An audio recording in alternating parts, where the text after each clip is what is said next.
Hi guys, my favorite day of the week because I get to spend it with you, and I have some very exciting news to tell you, finally. So before we begin, guess what? I'm going to be in Auckland on, when am I going to be there? March 28th, downtown Auckland. So from the Southern Hemisphere, March 28th, can you go a little faster with that piece, please? Okay, so this is going to be a brunch and learn with Lynette. It'll be very limited seating. I really wanted this small and intimate so that I'd have a chance to talk to everybody. So it's a gathering. It is not a big conference, but we want to make sure that we have meaningful discussion, just not so much about, it can be about anything you guys want. I mean, that's what I'm there for, to answer any questions that you have. We can talk about the global monetary system, the big shift from the paper to the physical markets. We'll see where we're at that time and what it means for individuals and families. But mostly, I hope you join us. We'll have an early bird special and then on this. But again, it's going to be very, very small and intimate. I want to have the opportunity to talk to absolutely everybody there. We'll begin with a meet and greet at 10:30, and that'll be followed by a focused presentation, but short. And then, of course, I'll be sitting at all your tables. It's just going to be very small and intimate, so bring your questions. We'll be doing that at 11, but I'm telling you, we have intentionally limited the seating so that we can preserve real dialogue and give everybody the time that they need. So, ticket sales go live on Thursday, and there will also be a preferred early registration rate that's available during the first week once tickets open. So don't hesitate, because when I tell you this is just a very small group, it is only going to be a very small group. So be sure to save the link in the description, or you can scan the QR code so you can secure your seat as soon as registration opens. I'm very excited about it because I'll get to see you face to face, and I'll get to spend time with you and in Auckland. So let's go ahead and begin with what's going on, because obviously we know there are tons of things that are happening right now. So income down, prices up. Guess what? I want you to imagine for a minute that there is a massive concrete dam that's holding back rising reservoir. From a distance, everything looks solid. The water seems calm. The structure looks strong. But when you walk up close, that's when you start to see those hairline cracks, tiny little fractures, a little seepage, nothing catastrophic, at least yet, but enough to let you know that there's pressure that is behind the wall that is building. And I hate to tell you this, guys, but that's where we are right now in the economy. GDP growth is slowing. Income gains are falling behind inflation by design. That was right out of the chute. But now affordability suddenly became a word, and it's just getting worse. It's not getting better, because inflation, when they say inflation is down, they're just talking about the rate and speed of the inflation. By design, the value of all of that fiat money, that government debt-based money, is going down. This is the first crack in the dam. The economy is losing momentum while prices remain stubbornly high, and they keep going up. And when pressure builds behind a system, the first place that you see it, it's not in the data. It's in the people that are living through it. If you look at this, guess what? 46% of Americans now say that high prices are eroding their finances. That is not a blip. That's 7 straight months above that 40% line. That's not good. That shows a decline in confidence. Sentiment is down a full 13% from last year's 21%. People aren't imagining it. They're living it. So the talking heads can blah, blah, blah, say anything that they want. But frankly, that's why confidence is collapsing. And when income can't keep pace with the prices, well, guess what happens? People lose faith in the system. And that's where we are right at this moment in time. And what happened with the tariffs last week? Well, they were struck down by the U.S. Supreme Court, at least the tariffs that President Trump was using, right? Then we get to the Supreme Court ruling, and that's a problem. The justices didn't address the extent to which importers are entitled to refunds, leaving it to lower court to sort out those issues. And immediately, what do the headlines say? I don't think I have this in there yet. But yeah, Goolsbee this morning came out. He's a member of the FOMC and said, oh yes, this is going to help inflation. Because what it actually does is it throws everybody off kilter. And when this happened, the markets cheered. Of course, that was Thursday. What happened on Friday and yesterday is a different story. That's what the surface shows, the view from far away. Up close, the ruling didn't actually fix anything. It created a new crack, that legal uncertainty. The court didn't decide whether importers get refunds. That goes to the lower courts, and that's going to probably be held up in court for years. So it doesn't really change anything. And by the way, if refunds are fully allowed, well, we're talking about $170 billion that we know of, which is more than half of all tariff revenue collected. I'm sorry, you guys. That is not clarity. That is chaos. And when you're looking in the papers today, you know, what do we have on here?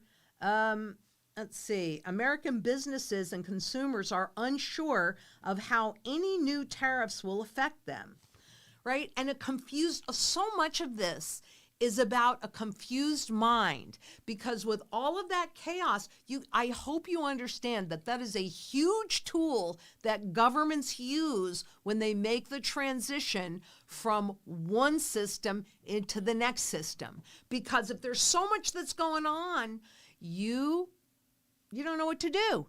So what does a confused mind do? It does nothing. But this ruling didn't end the tariff era. It detonated a new conflict. And we're going to see what that means, because there's years of litigation ahead and a lot of conflicting lower court rulings, no clarity for importers, no clarity for retailers, no clarity for consumers. This just creates a whole lot of confusion. It's the opposite of the inflation relief that Goolsbee talked about this morning. It's a destabilizer for budgets, for supply chains, for end pricing. And while the public is being told that tariffs are gone, well, frankly, the truth is a whole lot more complicated, because there are a full 7 other tariff tools still available. And here's the part that the public isn't being told. While IEEPA is gone, here are those 7, and they were used. First of all, President Trump called out Section 232, and the most recent one that he called out was Section 122, though there are timelines around that 122 that we've got now an additional 15% tariff that's slapped on everything. So 7 different pathways that the president can still impose tariffs, each with its own trigger, its own bureaucracy, its own litigation risk. So the idea that this ruling reduces inflation, it's a fantasy. It simply shifts the pressure from one part of the dam to another, from one part of the system to the other. And the proof of that comes immediately in this very next headline that there is, right? What does it say?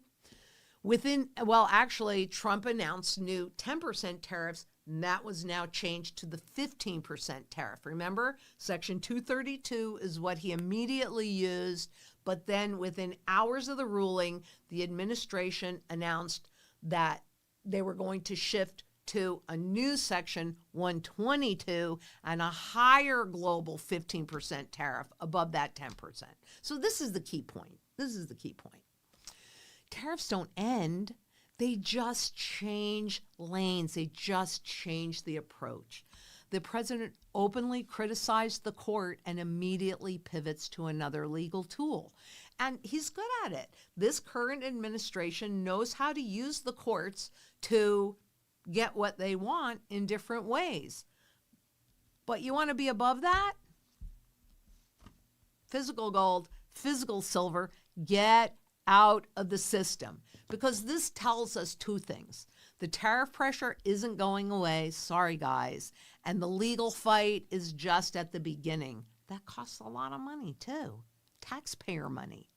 This is not stability. This is improvisation at the highest levels of government. And this improvisation is happening at the same time that global tensions are rising. So, what are we going to do about it? We just have to realize that it's not diplomacy. It is a countdown.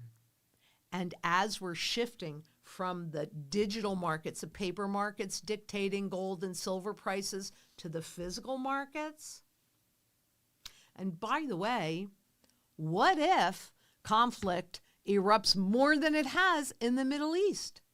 If shipping lanes are disrupted, if energy prices spike even more, they're at the highest level they've been in 5 months. Inflation doesn't fall. Guess what? It accelerates. And this is another major crack in the dam. Geopolitical instability layered on top of economic instability and fragility.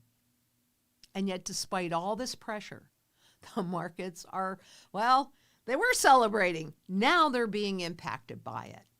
So they cheered on Friday or on Thursday. Markets did great. But what happened after that? And oh, by the way, we have states, which I actually like this a lot. We actually have states that are standing up. Now, are they going to get a refund? Because this was their logic behind it. On behalf of the people of Illinois, I demand a refund of $1,700 for every family in Illinois. There are 5,105,448 households in that state, bringing the total damages to $8.68 billion. Is that going to happen? Of course that's not going to happen. But confidence, I mean real confidence, well, that comes from what people feel in their daily lives. And as you know, in any con game, you have to have new money, and that's imploding right now, and you have to have confidence. And confidence is probably the single most important thing because people feel the pressure. They feel what's happening and the prices just keep going up. They feel the instability, that energy in the air. And this, Jamie Dimon came out this morning and he said this feels an awful lot like pre-2008. It sure does. Yep. And Pritzker's demand ignites a new wave of tariff turmoil. And that brings us back to that dam, because this is exactly how structural failures happen. It never fails in one dramatic moment. You see it in one dramatic moment, but it fails slowly over time. And I know people will say, well, Lynette, you've been talking about this forever. Well, yeah, because I've been showing you the evolution. First, you see those hairline cracks, then the seepage, then the fractures widen. And by the time the wall gives way, it's too late to prepare. So that's why I'm telling you to call that number today. Talk to a strategy specialist. Don't try and live on hopium. Hopium is not a plan. A sound money strategy that includes community around you to create a foundation that cannot be inflated away, and to also ensure surety in food, water, energy, security, barterability, wealth preservation, community, and shelter. Get it done. Because right now we're seeing the cracks and we're seeing them widen. Slowing GDP, income falling behind inflation, confidence collapsing, legal uncertainty, market chaos, tariff chaos, geopolitical tension. You tell me. The pressure is building, and pretending the structure is sound, it doesn't make it so.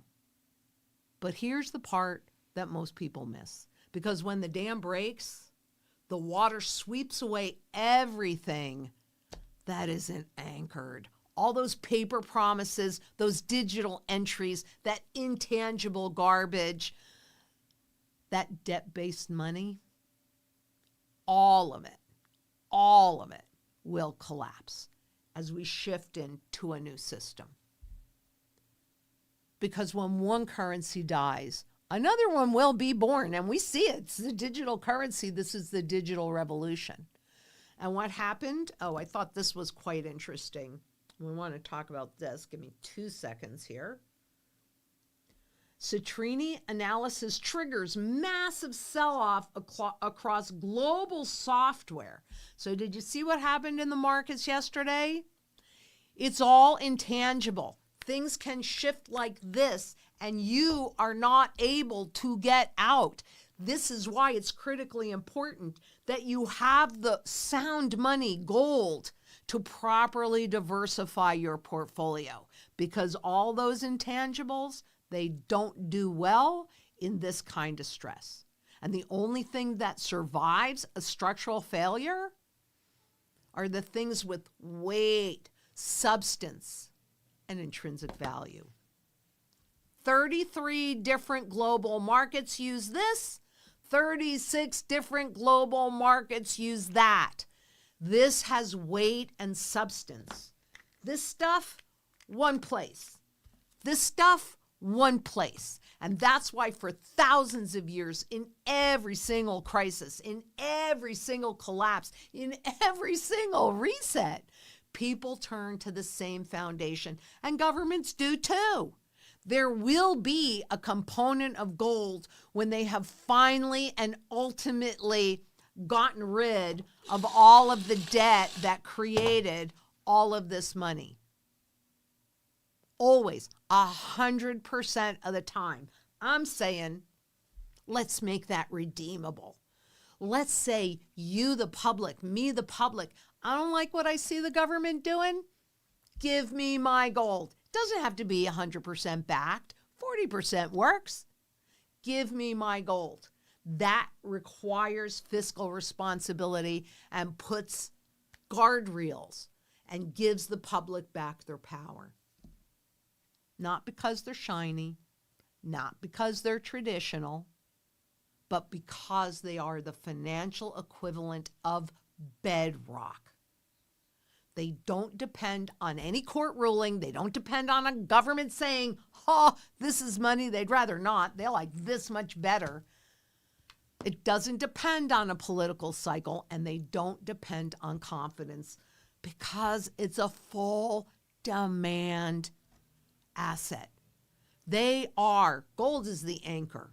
Silver gives you a warning that this was coming. We knew this was coming, didn't we? But gold is the anchor when confidence disappears. This is the moment to act, not out of fear. I don't want you to be afraid because then you can't think clearly.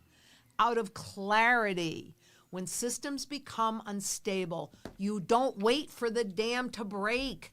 You reinforce your position, you prepare, you build resilience, you secure what you can control.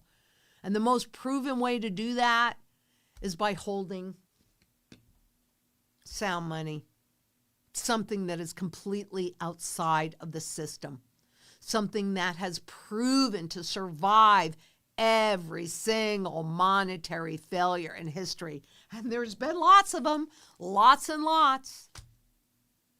Because once the pressure becomes visible to everyone, it's too late to prepare.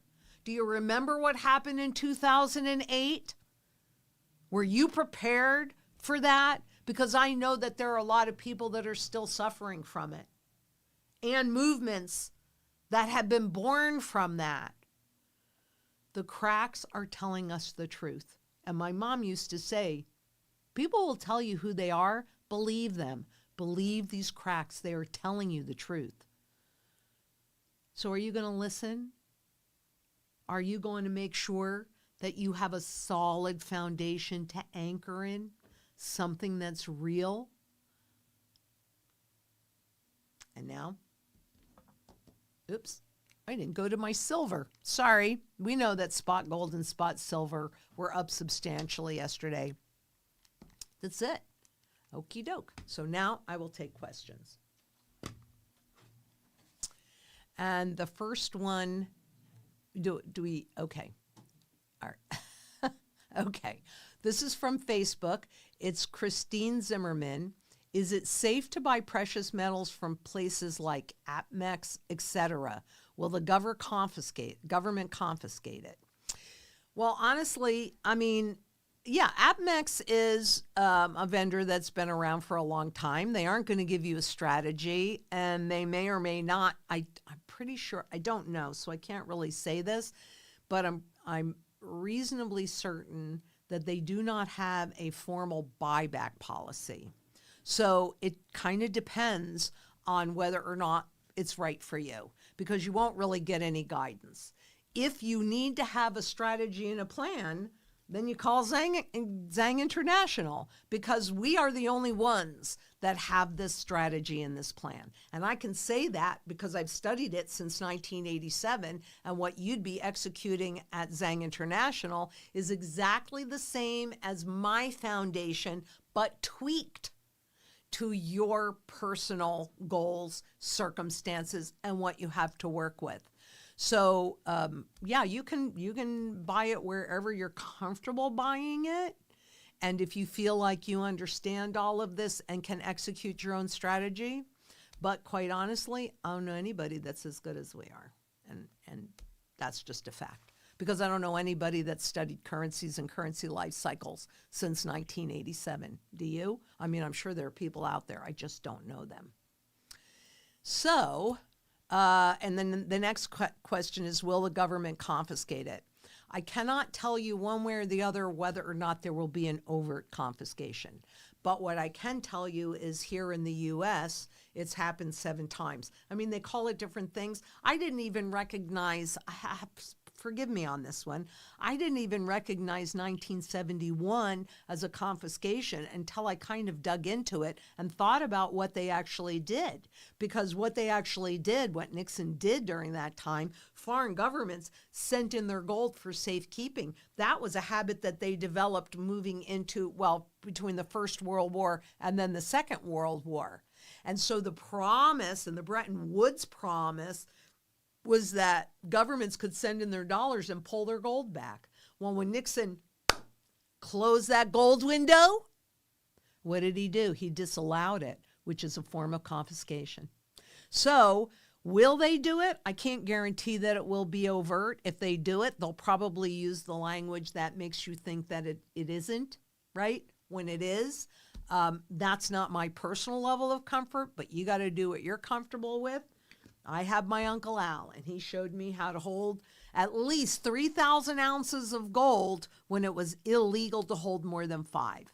And since we can be very clear on the true fundamental value of an ounce of gold, and I hope you see in this pattern of the shift in the pricing of the gold markets from the paper markets, which is what's been, to the physical only markets, and you get into position before that is in play. Because thanks to Ernest DeBella, thank you so much for that question. We just recorded it, so that'll go out soon on what's happening in China. China is a pivotal moment. Yes, they've already put a soft ban on the paper markets in place. So I'm not exactly sure when that will be coming out, but you definitely want to watch that. And again, thank you, Ernest. And before I forget, I need to do a little shout out here, because I did go out to my bug out house this past weekend, and there was snow. and we got stuck in the snow leaving. So Rick, if you happen to be watching, thank you so much for saving us. Although I wouldn't have minded staying up there a little bit more, but I wanted to do a personal thank you to you. And so now I'll go to Neo the Wise, who asks, good afternoon, Lynette. Have there been any changes in the taxation on selling precious metals? Not that I know of at this point, but I will look into that more for you. Let me kind of move this so I can make my little list as well as grab that for me, please. That's Neo the Wise. If you grab that for me, please. I will take a look at that. I don't think so. Is it wise to, yet, there will be, but what yet? Is it wise to say that when that law passes, it would be a marker indicating an impending currency reset? It's not. I don't know that it would be the change in taxation that's going to indicate an impending currency reset, because like China, they move slowly and they move deliberately, and they change habits first, and then they start to change the laws so they get the public and the markets used to it, and then will put in a full ban on that. So I would say I'm going to be paying attention to this shift in China, because that soft ban is already in place. The day they announced that, I believe it was on the 13th of this month, it went into place already. Next is a partial ban and then a full ban. So I think once we get closer to that full ban is a better indication of how imminent we could see that currency reset. So we're not quite there yet, but the clock is now ticking because of the choice that China made. And I'm, I say hallelujah, because it's about time that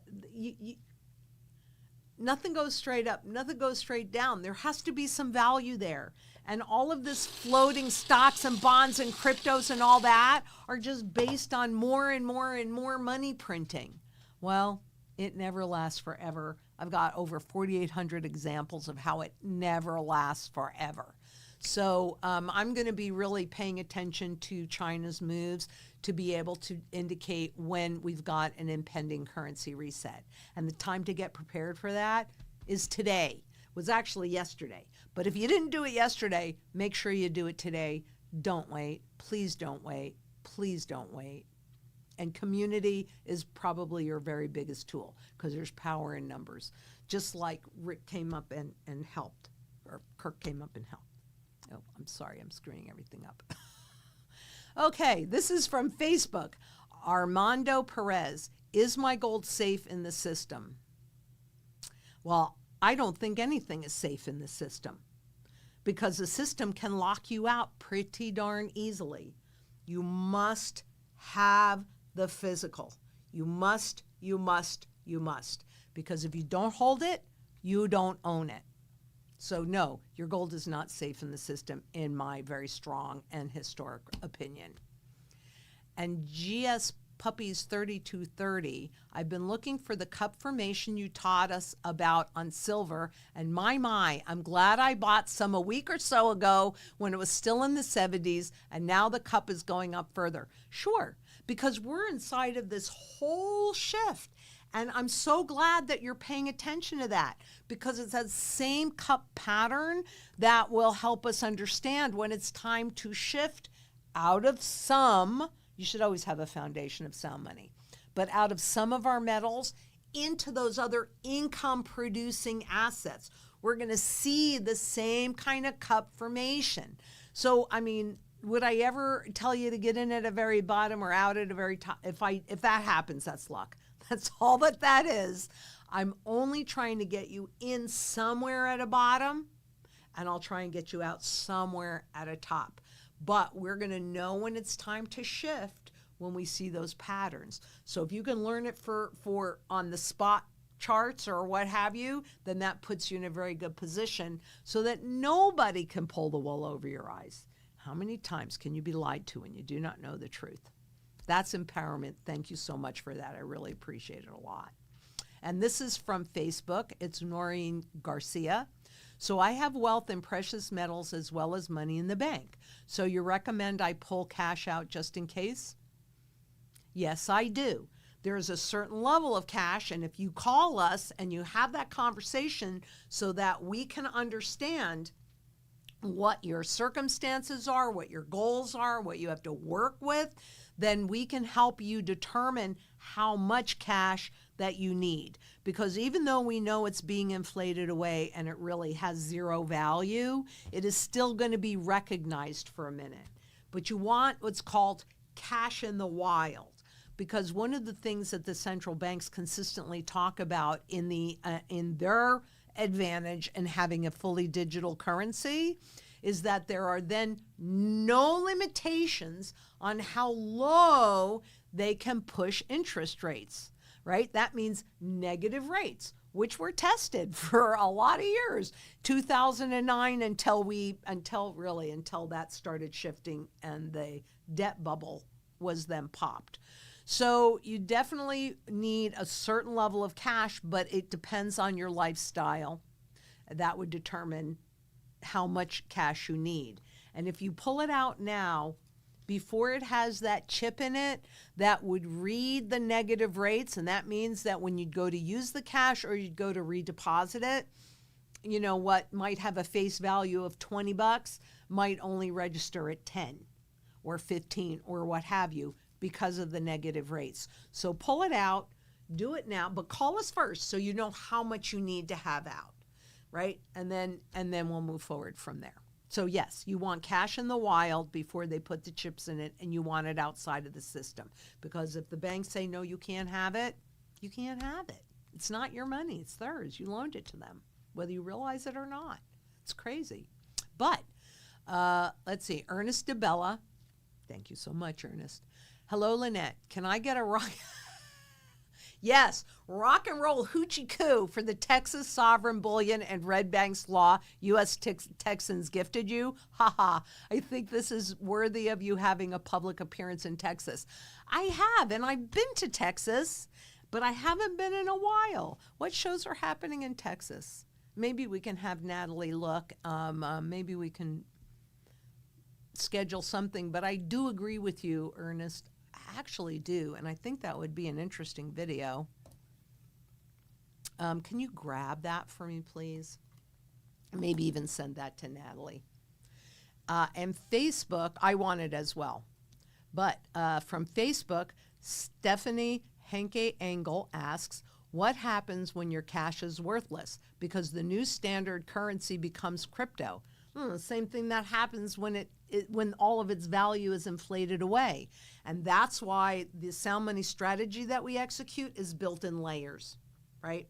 And it's also built in full circle. So what I mean by the layers, you've got your cash, maybe you've got some digital gold in Glint or Kinesis, and maybe you even have some gold backs, okay, as part of your cash position for instant liquidity.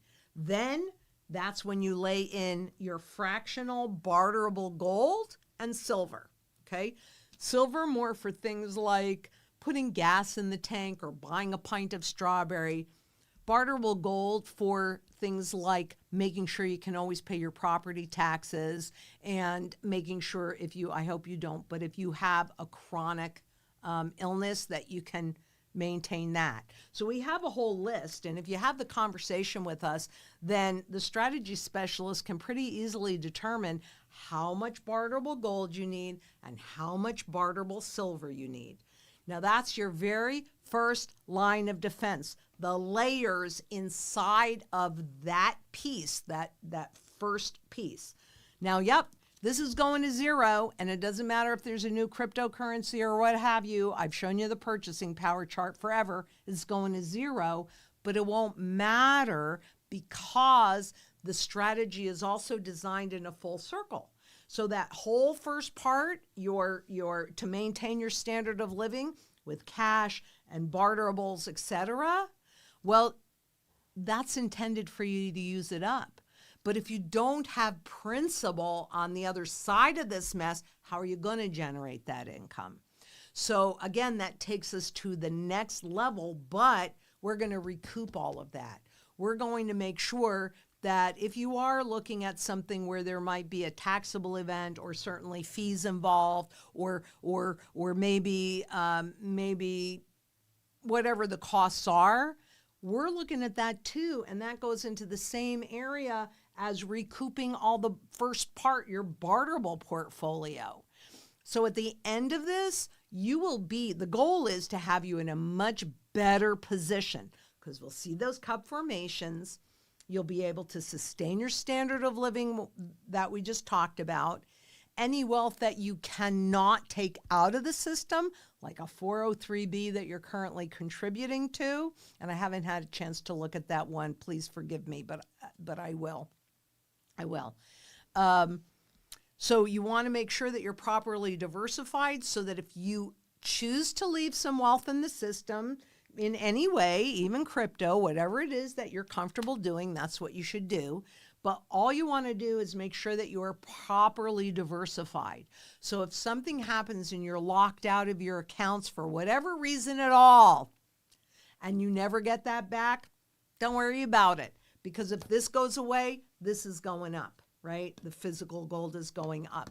So we'll make sure that you're properly diversified to handle any of those losses, and also your fixed rate debt. That's another line of defense, because what happens to real estate during these periods is, number one, they restructure your mortgage. Not right away, but I've done a video. I don't know. I'm sure that's been out. Have we put that out yet? The real estate and what happens to real estate during hyperinflation? We've done the goal of paying off your mortgage. Yeah. So we did that one. So just maybe we can put the link there to how you pay your mortgage off. So we want to address any fixed rate debt. And then once we get that whole nice solid foundation built, then we can start to build. We could probably do a little bit of it beforehand. Don't just have the conversation with the strategy specialist, because they're going to get to know you and everything is customized. But then we want to put you in a position to absolutely take advantage of the opportunities that 100%, I can tell you without a doubt in my mind, they will present, right? Because all of this debt and leverage is going to be burned off. And so what right now is at nosebleed levels in terms of this stuff, and what's severely undervalued, the physical gold and silver, that's going to flip-flop. So the goal in this case is to make sure that you maintain and you hold your purchasing power so that when we see that cup formation, we can convert our gold, not all of it, some of it, convert our gold into those income-producing assets that, guess what, you cannot outlive. What a concept. When I first became a stockbroker in the 80s, nobody ever talked about you outliving what you'd accumulated. But back then, you could put $1 million in treasury bonds and generate 10%, so $100,000 a year, which in the 80s, that was a lot of money. Today, you're paycheck to paycheck. That's because of inflation by design. So, the cash becomes worthless, and it's not because the new standard currency becomes crypto. I want to make sure we've got some redeemable gold in the standard currency. Otherwise, look, are you a code writer? Because I'm not a code writer. If I'm not a code writer, that means that I can't go in and take a look at how this thing is built. Can I be taken advantage of? 100%. 100%. Can I be taken advantage of with this? No, because I hold it and I own it outright and it runs no counterparty risk. Crypto, this stuff, this is all counterparty risk. And all this is a physical representation. There is no physical coin. And if there was, it's plastic. I know it's colored like gold because they want you to think about these two things as the same thing. I think everybody, well, I hope now everybody knows that's not the same thing. So, yeah, doesn't matter. We're going to recoup it. And Pepito6326 asks, "Hi, Lynette, keep up the good work." Thank you very much. I intend to. I wanted to ask you, what do you think about silver bits? Thank you. I'm not familiar with silver bits, but I will take a look at them. And if you mean that they're like little pieces of silver, I like physical silver in any form. I will come back to you next week after I've had a chance to see what they actually really are. But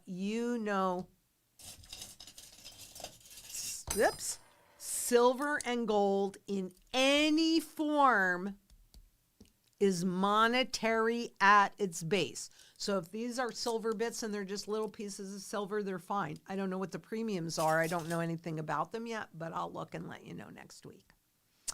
And Canyon River 2441 asks, Lynette, what is the HB 2123 in Arizona about?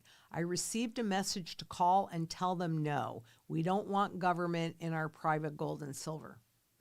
I don't know, but let me find out what that is. HB 2123. Okay. We'll find out. And Rebecca Dirks 5385 asks, so glad to see the real relational part of you. Oh, trust your roundtable connections will be rewarding for all. So do I. I mean, I have been trying to figure out for a long time, and we're not there yet, but we're working on it.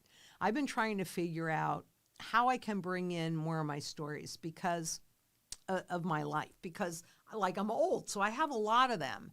And things have not always been wonderful. And I know that a lot of times people will look at a celebrity or somebody that's got a lifestyle and go, nothing bad ever happened. That was easy, blah, blah, blah, blah, blah. And that I can tell you that's not true for me. I didn't always have and what you would call an easy life. I was a single mother raising twin daughters from the time they were 3. And quite honestly, it was easier for me even when they were younger, if he wasn't around. So there are lots of things that I would really like to share with you, and we're looking for a format where I can do it, because I think it's important. I don't want people to think about doom and gloom. I want people to think strategically, because this is an opportunity. Yeah, there's lots of crap that's going on because the system is rigged against you. But I've never seen a better time to get gold, redeemable gold, back in the system in my lifetime. I've never seen that. So I'm excited about this. And also, because we know what happens during these transitions to all asset classes, all of that leverage garbage is burned off. And then the assets that you can generate income with will become severely undervalued, right? Because it always goes from if it's real, if it's a tangible asset, it goes from undervalue to fair value to overvalue to fair value to undervalue in a constant figure 8 infinity loop. So before we were over here on that infinity loop, we're probably right about here now. And I'm going to tell you,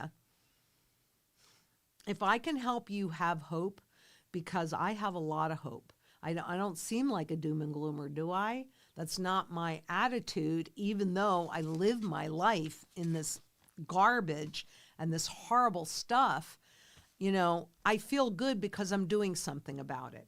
And by the way, I'll bring up that you can do something about it too with these dime cards. If you're a client, you get the first one for free, and then any others that you want to help people understand what's going on, it's our cost. And by the way, Josh had a great idea from his brother today that we'll put together maybe, I think I can do it in less than a minute, another little video to give you guys, so that to help people understand it, the people that you care about and you love, because you're the army. You really are. And I just feel like I'm a warrior. So we're all in this together, and we have to come together to make it happen. And we can. I know we can. I really do. I know that. And Facebook, Amin C asks, Why does it seem like the government cannot seem to survive without tariffs? Why are they so adamant? Well, it's used as a tool because we are not in a sound money system. So in a fiat money system, and fiat the translation is by decree, right? The government says this is worth $20, right? But they keep spending and spending and spending and spending. What do governments want to do? They want to make all these promises, and they want to tax, and they want to spend. Well, what's a tariff? A tariff is a tax.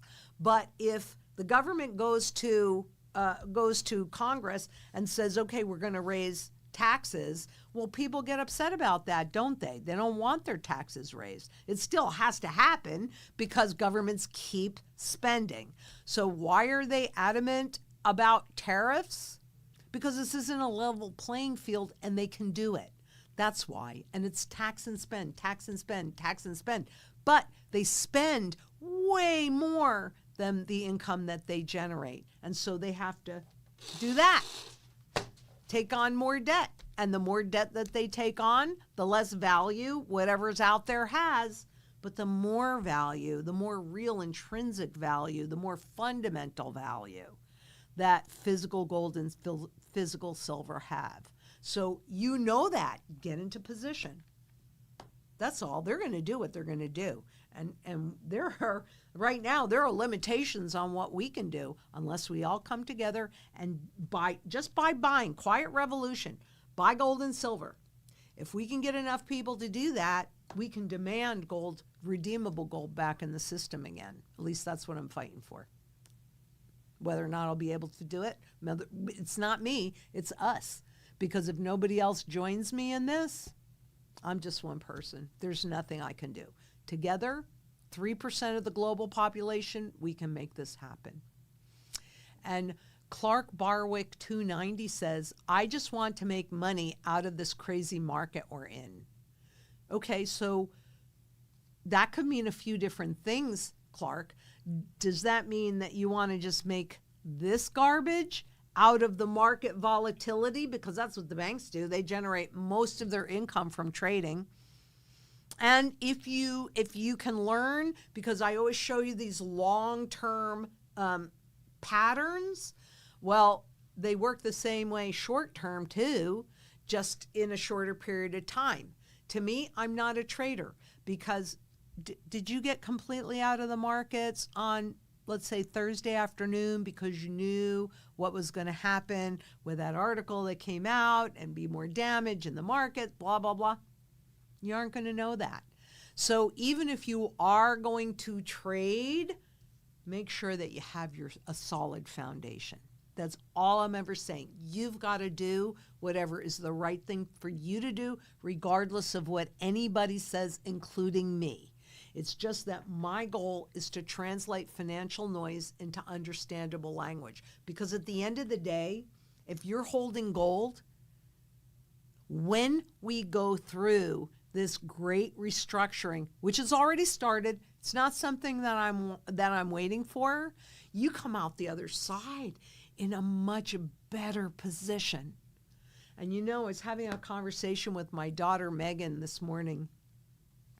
And I said to her, I said, look, my goal is when I leave this planet to put you guys in the best possible position, because I'd really like to think that my children, and I refer to even the grandchildren I don't have yet, great-grandchildren, what have you, but I would like to think that the legacy that I leave is the ability for my children to dream and then have the ability to make those dreams come true.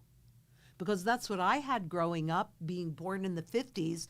This whole scheme was still launching, right? It was still coming about. And so I had a lot of opportunities just because I was born in 1954. And I'm so grateful.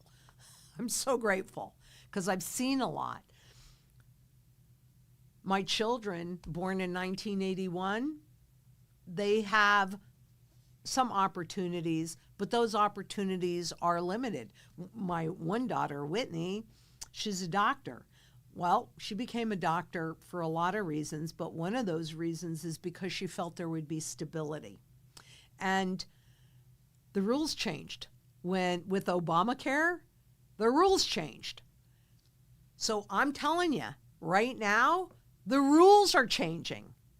Get into position where you benefit from those rule changes. Because when this happens, everybody's going to be impacted. Nobody's going to be left out of this.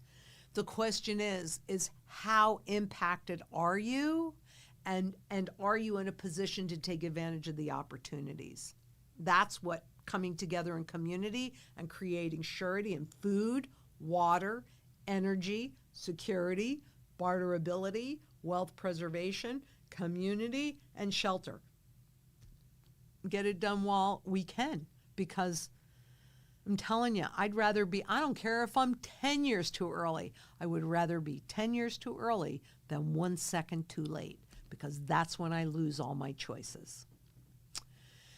So Sherry 2A asks, in bank bail-ins, can banks really only take the money in accounts that exceed $250,000, or does capital from unsecured creditors mean all deposited accounts? It actually means all deposited accounts, but they tested that the insurance scheme in Cyprus, and the whole world went, but wait a minute, because they went in and they just took everything. It didn't matter. And at the time, and I think might still be true, I don't know, I'd have to look, but the insurance covered up to 100,000 euros.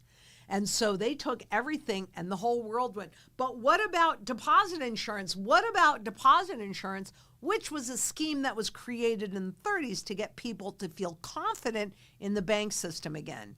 So chances are pretty good, because they actually, and if you want me to do this again, but I will, I'll happily do it, because in 2013, in Cyprus, the Bank for International Settlements, then right after that test, they came out with a paper on how they would make this shift on a weekend, always on a weekend, with or without deposit insurance. So even if they were to honor it, what's the value of this stuff? It's nothing. The value of this stuff is nothing, and that's according to the Federal Reserve and your own personal experience. So it does mean all deposit accounts, but they want your easy cooperation. They don't want you to push back. So I'm reasonably sure that they will honor the garbage. Well, then I say that, and the reality is they have a teeny weeny bit more than a penny for every dollar that they're insuring. A little bit more than a penny. So if a lot of banks go out at once, then they're not going to be able to do it. This whole thing is bigger than central bank's ability to inflate away, because of also partly where we are. There's virtually no purchasing power left. But, okay. And Sean Thurin, 27, asks, hi, Lynette, you speak about currency life cycles, looking at the fractional reserve system that the entire world is on since early 17th century. Do you think we may be near the end of that system? I am 100% certain that we are at the end of that system. And I will tell you this too. I am 100% certain that the system died in 2008. And they had started, if you read the How to Create a Mint by the NSA white paper, they told you about the digital currency coming in. And then I think it was 1998, because that was 96. And I think in 98, don't hold me to the date, but I'll be pretty close. There was a peer review paper that came out on smart contracts and how that would layer on top of these digital assets. They were preparing for it. They didn't know exactly when they were going to need to pull it out, but they 100% knew in 2008 that the system died. And it is not a coincidence, that Bitcoin was born in January of 2009 and quantitative easing was born in March of 2009. None of that is a coincidence, in my opinion. I can't prove it, but I don't know. If it quacks like a duck and it waddles like a duck and it lays eggs like a duck, it could be a pigeon, but it's probably a duck. So yeah, we're at the end. And Carrie McGee, 4564, hi Lynette, is your company able to set up like a Glint card? No, we don't work for Glint, but I know Jeremy quite well, and I think that there are some people that have done so, but we don't set them up. That's not really our area, but we can tell you how much you should have based upon that first layered approach to barterability and liquidity. So we can let you know how much of that you should have. And Kathy Piscatello 3369 asks, how is this reversal in tariffs by the SC going to affect precious metals and other markets? And again, who controls COMEX? And by the way, how can the U.S. revalue gold and not other countries? Thank you. Wow, there's a lot in there, Kathy. So let's break it down. Okay, how is this reversal in tariffs? Well, like I was talking about, he's got 7 different means. So there's 8 different ways that can be tariffed. The last one was created in I'm pretty sure it was 1913, right around there. The Trading with the Enemy Act, which is still in force and still gives the government the right to confiscate your gold, your silver, and anything else that they might want to confiscate. So it's not really a reversal in tariffs. It's just more geopolitical chaos, right? And more tariff chaos, because now, since the Supreme Court said, oh, well, those tariffs are illegal, well, now we're going to have a whole bunch of stuff in the courts as countries and entities, as we saw earlier, governor saying, we want a refund on all of the increased costs associated with those tariffs. Because much as they want to tell us that the tariffs are not a tax and they don't push inflation, that's simply not true. Now, corporations can choose to eat some of those gains, though I've shown you this a whole bunch of times, and you can find it in the Federal Reserve Education Department in the Fred, and look at the profits, corporate profits.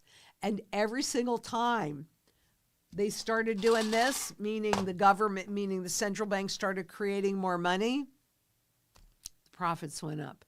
Because inflation benefits those corporations. People are working for, they may be working for the same nominal amount of money or even a little bit more nominally. But when you hear the term nominal, you know that immediately does not reflect the true underlying value. It just doesn't, and that's by design. So the reversal in the tariffs doesn't really do anything because President Trump immediately invoked Section 232 and a 10% across the board tariff, and then shortly thereafter invoked Section 122, which is a 15% tariff. So that's on top of whatever tariffs were there legally. So yeah, this is not going to help inflation like they want us to believe. And the SC going to affect precious metals in the markets. I have to say that the thing to watch there is what's happening in China with the transition from allowing the U.S. paper markets to dictate price discovery to the physical markets dictating that. And we've been talking about that for about a year. So And who controls the it's the usual guys that own everything, right? JP Morgan, Bank of America, Wells Fargo, Citi, Goldman Sachs. These are the guys that own everything, create all this garbage. I mean, after all, Federal Reserve note, private corporation, and a note is a debt instrument. And how can the U.S. revalue gold and not other countries? I personally think this will be revalued in a coordinated way. And I think that China will force the hand because they've already put in the soft ban. So we still have a ways to go. This isn't tomorrow, which gives you a chance, if you haven't set up your strategy yet, to do it. Hopium is not a strategy. And hopium does not help you when push comes to shove. So right now, the markets are pushing you. Get into position. But I think it could be in a coordinated way that they'll do the overnight gold revaluation. But I think China's going to push it. And Ryuku Shinigami, and if I butcher anybody's name, please, please, please forgive me. And Lynette thinks imposing tariffs build trust. No, I don't think imposing tariffs build trust. So if I misspoke, please forgive me. No, I don't think any of this builds trust. I think what it does is it builds chaos. And chaos, having lived through 1971 and all of the chaos, and any of you guys that were alive in that time, let us know in the chat. Do you remember that like frenetic energy that was around everything and the level of distrust? I mean, you didn't trust anybody that was over 30. Think about that. You didn't trust anybody that was over 30. So no, I don't think that tariffs build trust at all. I think that what it does is it creates chaos. And you're so busy looking over here and looking over here and looking over here and looking over there. A confused mind does nothing, which means that then they have you exactly where they want you because you keep everything in the system. And if everything is intangible in the system, it's pretty darn easy to take it away from you, isn't it? So, yeah, no, if I misspoke, please forgive me. But I don't think it builds trust. I don't think any of the stuff that's happening right now is trustworthy at all. And Jacqueline 9155 asks, if you step back from daily headlines, what structural risk do you believe is building right now that most investors are underestimating? Wow, there are so many structural risks. I mean, look, bottom line is the debt bubble, which I'm going to say arguably the biggest bubble out there was already popped. Right? In 22, when they started raising the interest rates, that is huge.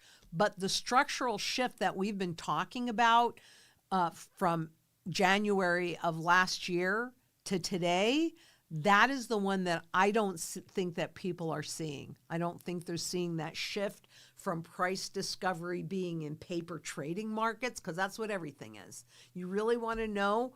Look at what's happening with the farmers, because it's not a true supply and demand market. Who's determining how much that potato is? Traders. Who is determining how much your energy costs are? Traders.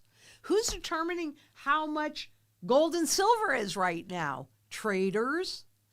This has become a full trading market, and it's the financialization turning everything into a financial product to trade. So there are a whole bunch of things. If I step back from the daily headlines, I think the China is really important. We've been talking about that, and this is just the next step in there since January of 2025. I think that people do not recognize or realize how many holes are in this debt bubble. And what we don't know, although it may already be happening, is when that will cause the complete overwhelming implosion, and it's the derivatives, right? A derivative is derived from something, And then it only has relation to its price action, which are controlled by traders. And derivatives, 6.16 quadrillion in notional value. Sit with that for a second. Can you even fathom how much of that is? 6.16 quadrillion. And that's according to the Office of the Comptroller of the Currency when we take into account those netting benefits, which is just about hiding the truth from you. So that's huge. There's so much that's going on right now, Jacqueline. I can't even begin to tell you. But get your strategy in place. Make sure that you have surety in food, water, energy, security, barterability, wealth preservation. Get that community piece built because one person can't. I've been working on this diligently and hard and focused since 2008 because I knew that's when the system died. I was getting ready to retire. Guess what? You don't see me retired anymore, do you? And I don't know. This is my retirement, period. This is my retirement. As long as I have the ability to do this, I will be here to translate this financial noise. So I hope that answered your question, but just get everything in place. Then you don't have to worry about it. Because I guarantee you, I did not know 1 second before Lehman went out in September of 2008. I mean, I watched all the signs, I saw all the technicals, but I didn't know I knew something nasty this way comes. That's what I was saying at that time. But I couldn't have told you 1 minute before it actually happened. And if I can't tell you, you're not going to know. You're just not going to know. So get everything in place, then you don't have to worry about it. That's what I like.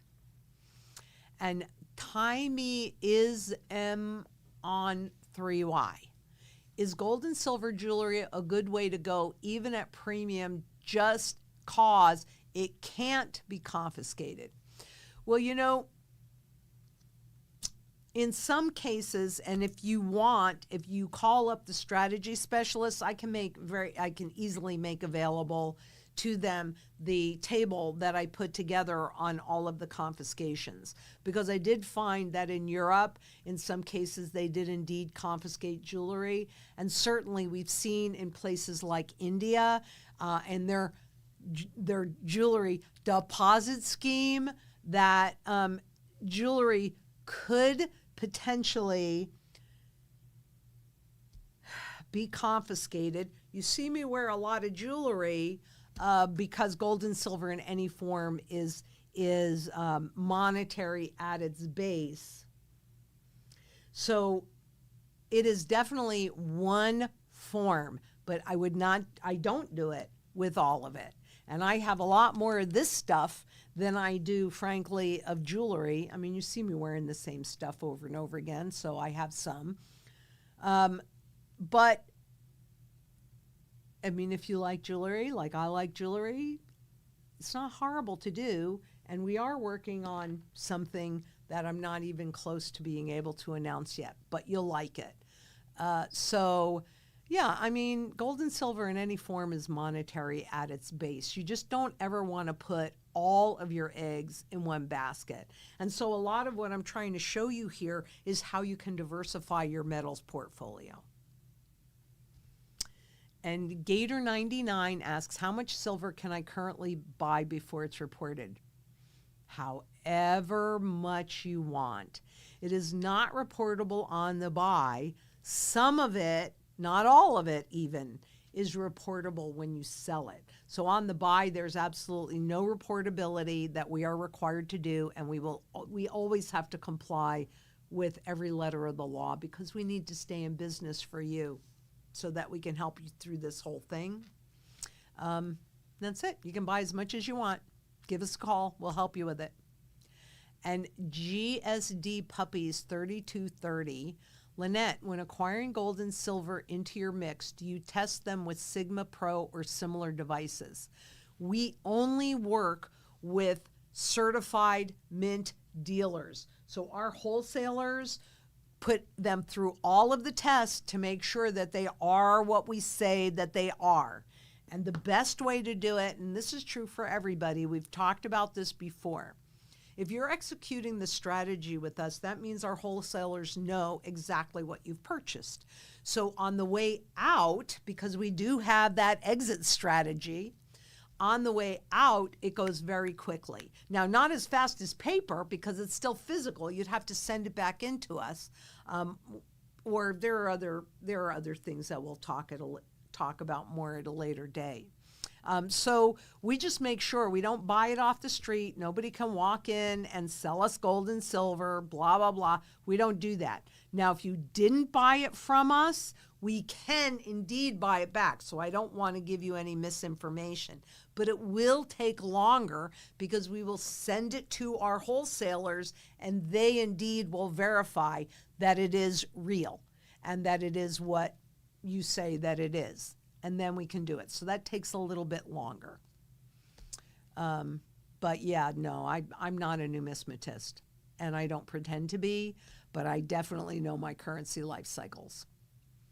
And Daniel Kasai, I think I butchered that, please forgive me, 1207. Hey, Lynette, I just heard that Switzerland just traded some gold for some silver.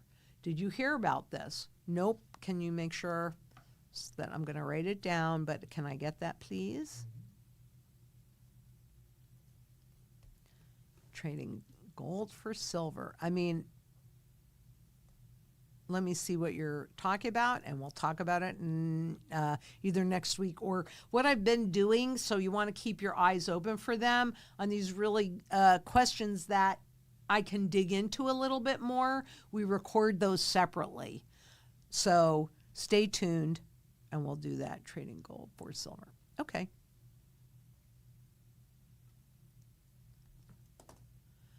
And David Anderson, N2J, I love your show. Thank you so much. I really appreciate that a lot. You are a wealth of information. Been around a long time. Can you supply some information on drawing out the metals from gold and silver from my IRA and if I'm allowed to keep them in my home vault? I'm 63. So yeah, if you're 63 or at any age really, you can ask for delivery of the metals. And when they're going to, the day that they ship them is typically what they declare as the tax base, that's your tax base for what you're going to have to pay on them. And it depends on the administrator, but many times it's based on spot or even melt, which is an advantage. But it's pretty easy to do that. Typically, you go through whoever set that IRA up, but if that's not possible, what you would need to do is you can call us, and if you authorize us to become your authorized agent, then we can help you with that transaction if you want to. So, but it's actually pretty easy. You're going to pay the taxes on it, but hey, the whole portfolio, the whole sound money strategy is designed to recoup those taxes. So they set it up so you leave it in there, but it's actually a reasonably easy solution or process. You just have to fill out a form, sign it, they get it, and then I don't know how long it takes now. It used to take about 3 weeks for them to deliver out your metals, and then you can hold it wherever you want. And we do have a one sheet to give you some ideas of where to hold your gold in your home, hidey holes, and different things like that. So give us a call. We'll walk you, we'll find out where you're at with it, and we'll do our best to help support your efforts. And PGZT7SM asks, Lynette, what is the difference between Glint and Kinesis? Actually, I do have that on a spreadsheet that makes that comparison. And if you give me 2 seconds, then maybe can we put this up? Can we put that up? Okay. Hold on. Let me see if I can pull it up. This is a different laptop than I'm used to using, so you're going to have to forgive me on this. But come on, here we go. Okay, it's a different laptop. It's in my charts folder. Oh, I've got charts. Okay. And come on. Here we go.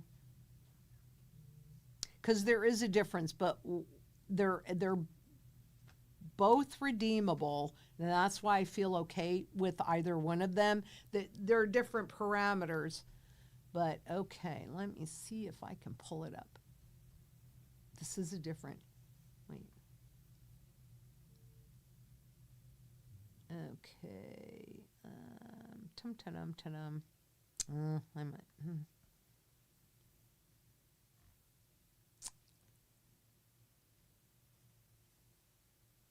Okay, wait a minute. You know what? It's just a little more complicated. I can't do this like super easily.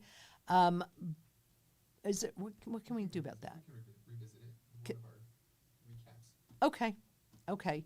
We will revisit that, but I do have, or here's another easy solution. Thank you.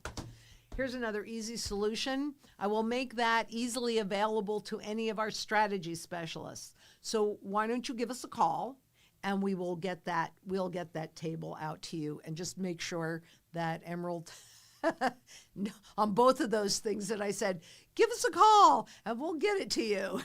So we'll let them know that that's on its way. And Holy Moly 271 asks, I have direct deposits going into a credit union. Is there a safer place to put this money?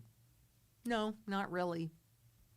You know, the difference between, say, a commercial bank like Chase and a credit union is that the credit union has to go to Chase or somebody in that level to get the money. So, but the good part is they don't do derivatives. So, no, I think it's the direct deposit. It's just make sure you have some outside of the system. That's all. And James 6255 asks, hey, Lynette, curious on your thoughts regarding hyperinflation. Is it an inevitability? I believe so, because they got to get rid of the debt. And the only way to get rid of the debt is hyperinflate it away and repay that debt essentially with in this country, dollars, but fiat money that has zero value. And we are also using that strategy, but that's the strategy of governments. Are there measures the government can take to avoid it using crypto? They're trying, but no, because I had asked for years as I've been watching this whole thing unfold, what will justify printing the cryptos, creating the cryptos? And everything that I had read from the central banks was either debt or purchases. When President Trump signed the Genius Act last summer, basically my questions were answered. It is a combination of debt and purchases.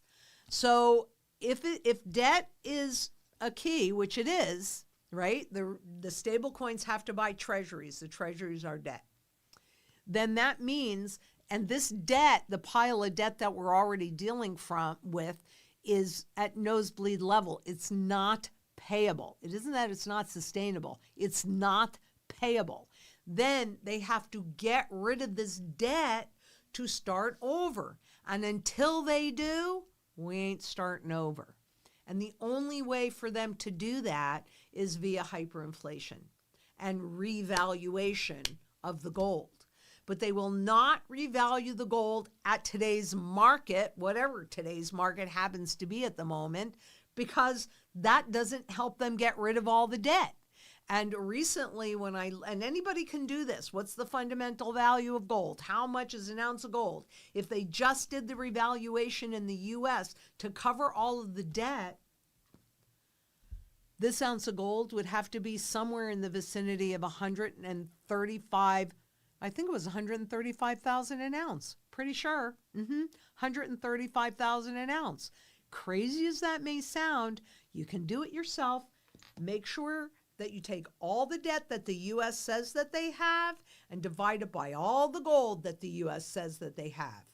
Maybe those are accurate numbers. Maybe they're not inaccurate, but they're the numbers that we have to work with. Globally, it's about 40,000, but just the U.S. alone if they needed to get rid of the debt, which they do, and they were to do that overnight revaluation today before they grow any more debt, then you would see spot gold go to 130, I think it was 135,000 an ounce, but you can do the math too. It's easy enough to do. You can go into the Fred and it'll tell you all of that. So, and it is my pleasure and thank you for being here, because if you guys didn't show up, there'd be no reason for me to. So this is mutually beneficial. It really is. And this really is my favorite time of the week. And I love doing these in-person events because it gives me a chance to, I'm kind of doing it like this and reading your questions. But if I can do it in person, that's my favorite. That's what I like. And Samuel Schick, 8813, Lynette, regarding gold, what is the cause of the sudden spike in gold and silver prices, and do you see the prices dropping in the future? Well, let's answer one of those, that first part. The cause of the sudden spike in gold and silver on spot contract markets is the loss of confidence that the public has, and it's not just the public, so it's the trading public too. It's global governments. It's the loss of confidence in the U.S. and the complete transition that we are experiencing in the alliances.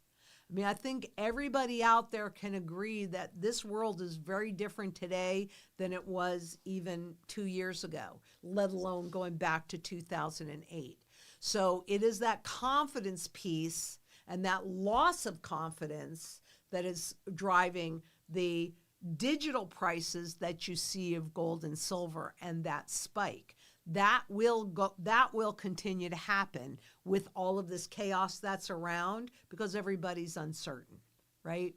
And do I think that the prices will drop in the future? Are you talking about short term?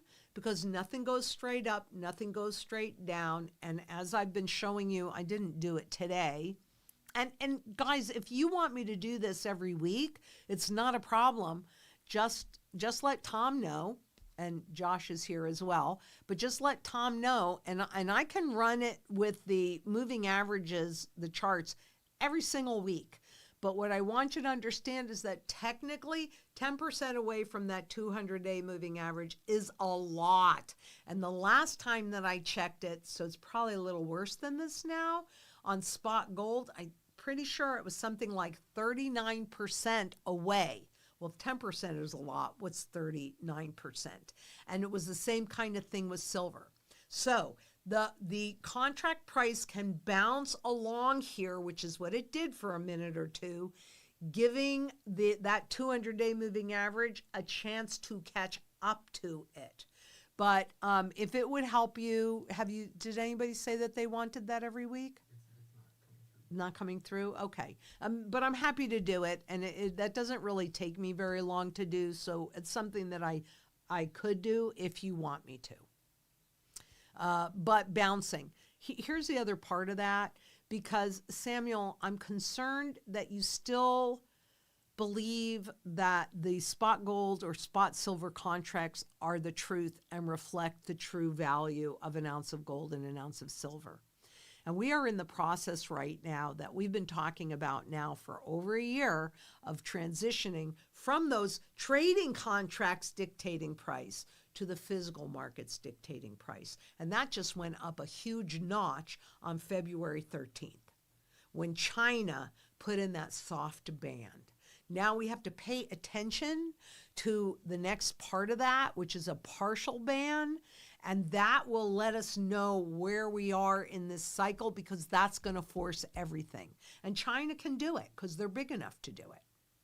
So I'm actually really excited about where we are inside of this whole system right now. And Hi-Ho Silver K5X asked, Zang International, why is the 10-year bond going down? Okay, love that question. And here we go. These are interest rates. This is the market value of that 10-year bond, okay? When there is a flight I mean, I do not view this as safety, but I'm just going to talk generally, right? Because debt is the problem. So how in the world can you fix a too much debt problem with even more debt? You can't. Debt is the problem. So debt carries interest, right? So when there is a flight to safety, then and you said the 10-year bond going down. If you're referring to the market value, that means that the interest rates are going up. And can you see when interest rates go up, the market value of the bond goes down?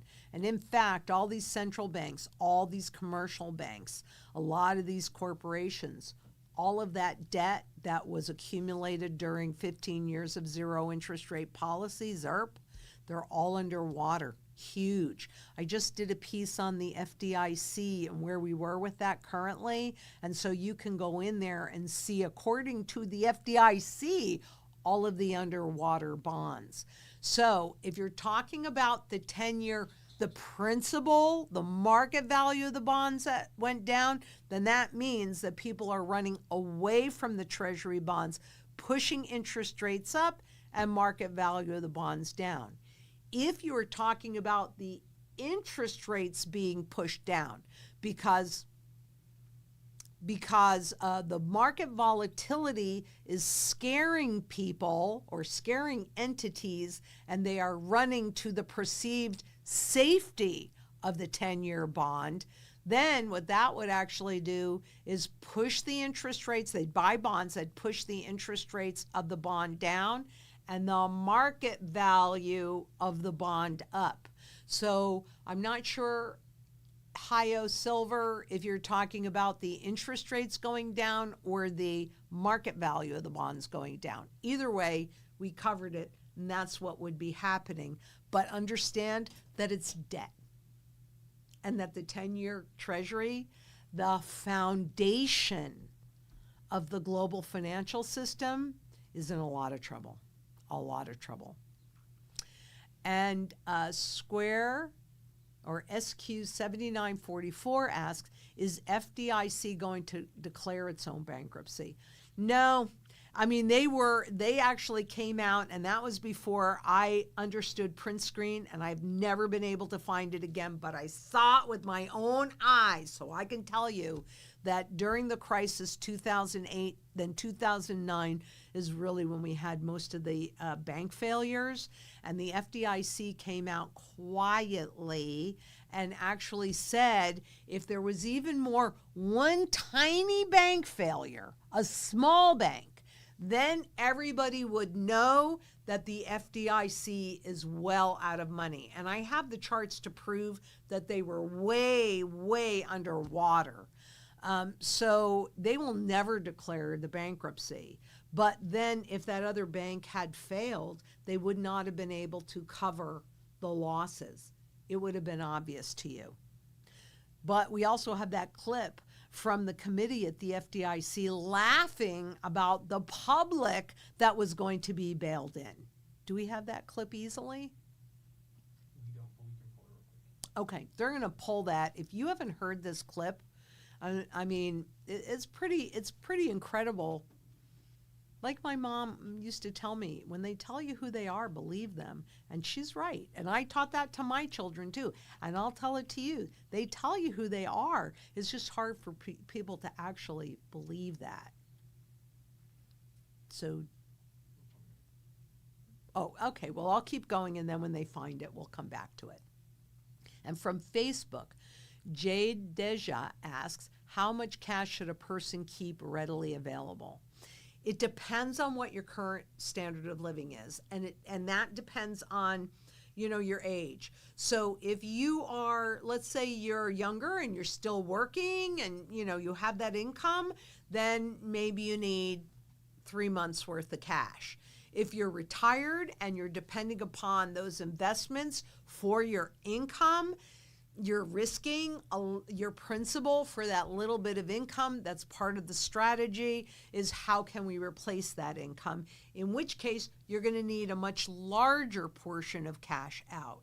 So that's why it's important just to call us and have that conversation, because even though the foundation of the strategy is the same, whether it's me or you, those nuances, like I'm 71. I'm in a different position. I still have income, and I'm preparing for not just myself, but I'm also preparing for my 2 daughters. So I'm going to have a higher level of cash because I'm really actually preparing for 3 households. Are you preparing for 3 households? If you are, then you need a higher level of cash. If you're just preparing for your household and you are not retired, you need a lower level of cash. So I would say call us and have that conversation so that you get good information. And can we show it on the screen? Okay, because we have that clip. If you guys haven't seen this, it's absolutely amazing. Do they have sound? Oops, hold on. We'll start it from the beginning because you got to hear this whole thing.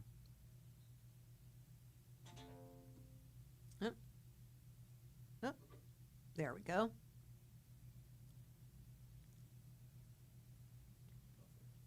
It's buffering. Oh, well, you guys can see that it's buffering.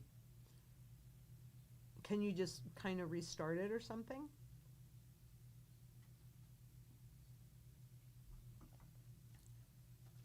See, when things are live, stuff happens.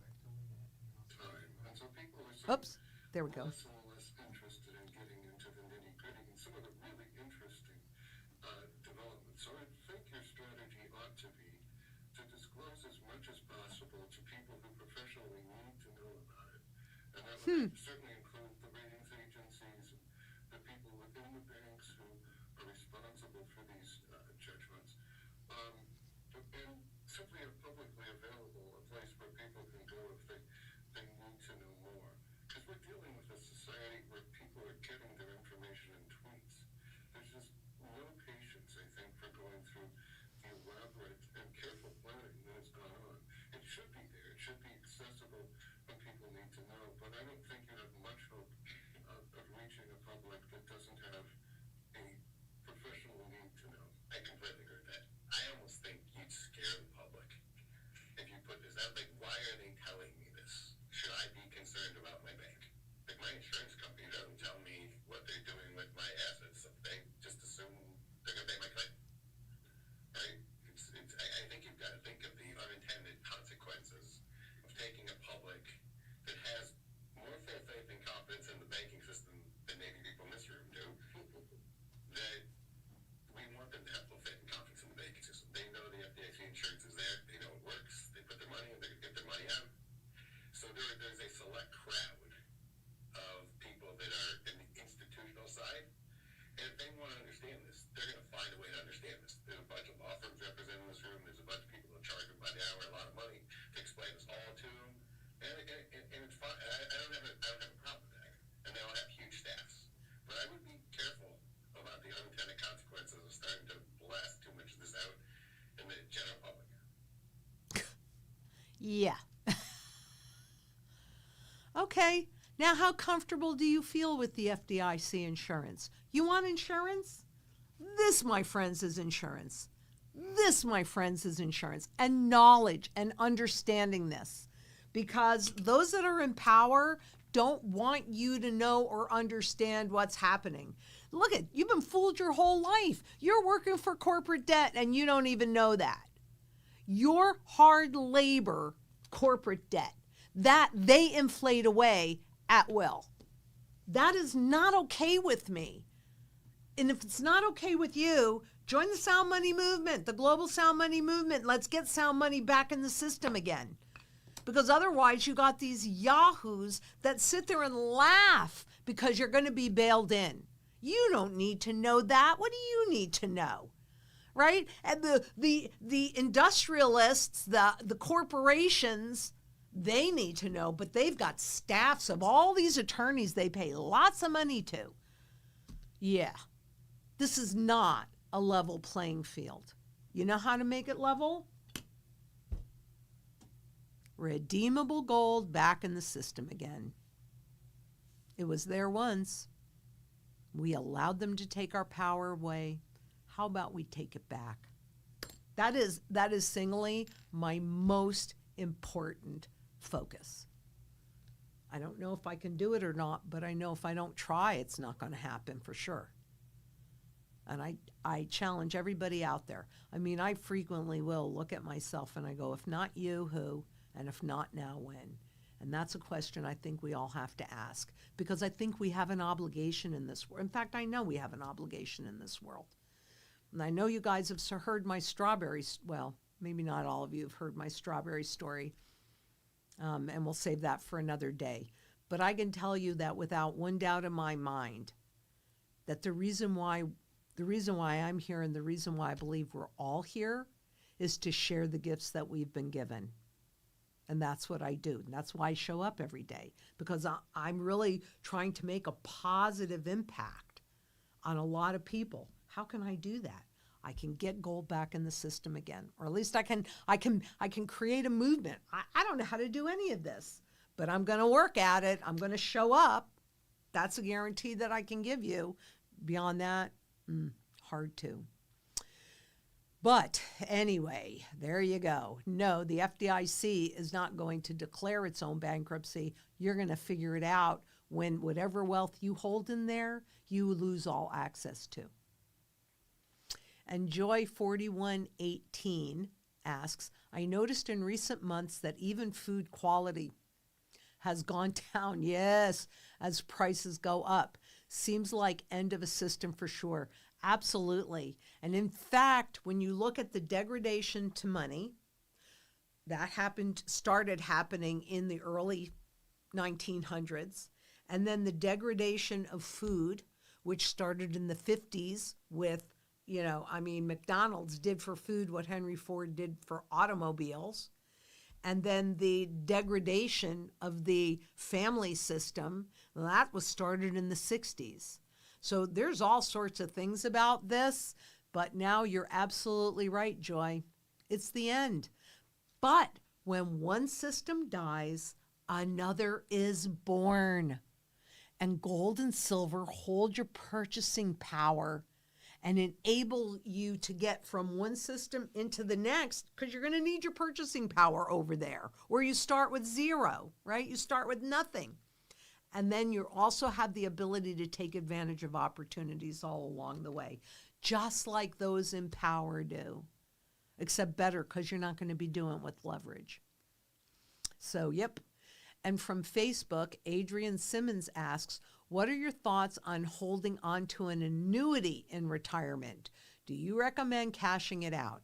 Here is the problem, and there's a video. I suggest that you watch the video that I did probably 2-3 months ago on private equity in insurance companies, because I don't know who is holding your annuity, what company it is. But what I do know is that private equity, with all of the money that they've been given and all the debt that private equity has taken on, they've gone in and they've purchased a lot of insurance companies. And once they buy these insurance companies, then they create the products that they sell to these same insurance companies. And if you look on your annuity contract or any insurance contract, you will clearly see many, many places where it says that this contract is based on the claims paying ability of the company, which means there ain't no guarantees. It is counterparty risk. So you got to do whatever you're comfortable with, but I personally do not own an annuity. And, it was interesting because this morning, Ashley, the social media manager, and she comes over every Tuesday morning and we film a bunch of stuff for her to put out. And she said, and we forgot to do this one, so I have to remind her.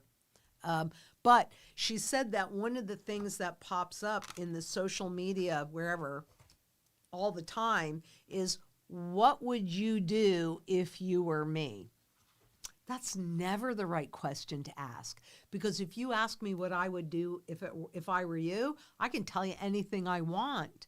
The real question that you need to ask is, what do you do for yourself? That's the question. Because a lot of times, what is it? And my daddy was great at this. Do as I say and not as I do. And that was our banter. And I know that it makes him sound less than, and to me, he was the greatest man on the planet, and I just adored him. So don't misconstrue it. But I think that was a setup for me, absolutely, because it was like our normal thing, and it was really about driving that he would use it more than anything else, but because he was a crappy driver. But he would say, do as I say and not as I do. And I would say to him, Daddy, that doesn't make any sense to me.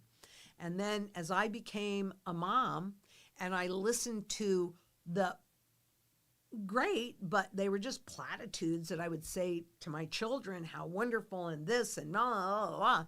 And then one day, it was almost like I had an out-of-body experience, and like I was up here and I was watching, and I heard my lips, I heard what I was saying, but I realized in that moment that I wasn't really living my words, that I wasn't really being inside of integrity. And the reality is that people know when you're not in integrity, when you're not living your words. They know it. And I knew my daughters would know that, and that's not what I wanted for them. So that was actually a huge turning point for me. I remember that moment really, really well, where I said, I have to lead by example. I can't just blah, blah, blah, say that you can be anything, that you're wonderful, that you're this, that you're that you're the other thing, if I don't feel that myself, and that's not the way I'm executing my life. And that's why you see why I have never bought any Bitcoin. Because if I did, knowing full well that this was the Trojan horse to usher in that full surveillance economy, I couldn't sit here and look you in the eyes and tell you what I just told you. I couldn't do it. So, yeah, do I miss opportunities because of that? Yeah, maybe opportunities for this stuff. But here's another reality. Because in one form or another, I have worked in this arena and been learning since I was 4 years old, is like my earliest memory of it. I think differently than anybody else I know about money and the value that I put in it. I know that I don't have any choice but to work for this because that is our tool of barter. I don't have a choice about that. But I do have a choice about what I do with it after I get it in my hands. Because the moment I have it in my hands, that's when it has the highest level of purchasing power for me that we'll ever have again. And so, yeah, what do? I convert it.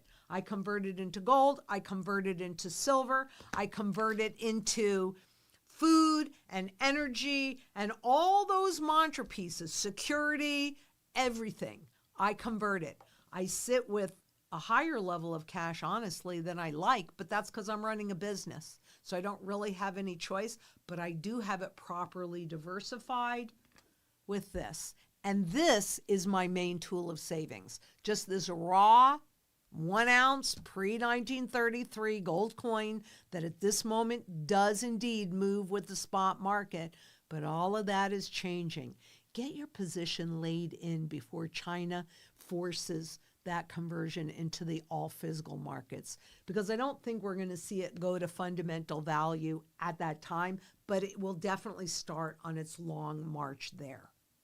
So there's going to be a time, if you don't do it now, where you're going to look back and go, boy, I wish I had done it.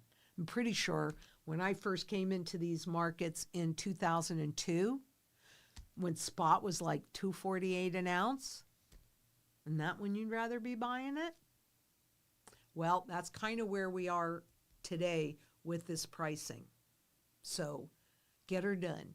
Get her done while it's a bargain. Get her done while you still can. So you do what you want with your annuity, but I don't own one. And MNN 5784 asks, what key questions would I ask my retirement fund investment consultant today at their client presentation, given my concerns with the system change and likely market crash? Here's your question. How is money created and supported in the current system? I'm giving you a second to write it down, and I'll repeat it. How is money created and supported in our current system? And here's the answer. And if this isn't how they answer, you need to run. Full faith and credit of the government is what enables creation and support of the money. And let's translate that, because isn't everybody told what supports the money is the full faith and credit of the government? So as long as you trust them, you have that confidence, you have that faith, then you will continue to loan them money, extend them credit, enable them to grow more debt.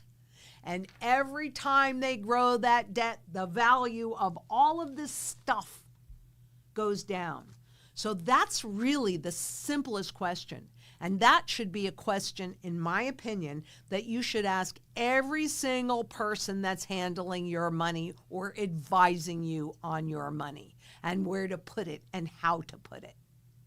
And if they don't come back with, well, as long as you trust them, you'll keep loaning them money so they can keep growing debt, and therefore they can keep growing the money supply.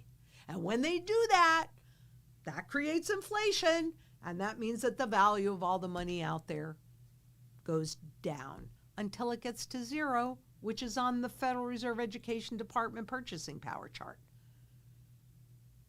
And oh, by the way, so that would be the simplest question, quite honestly.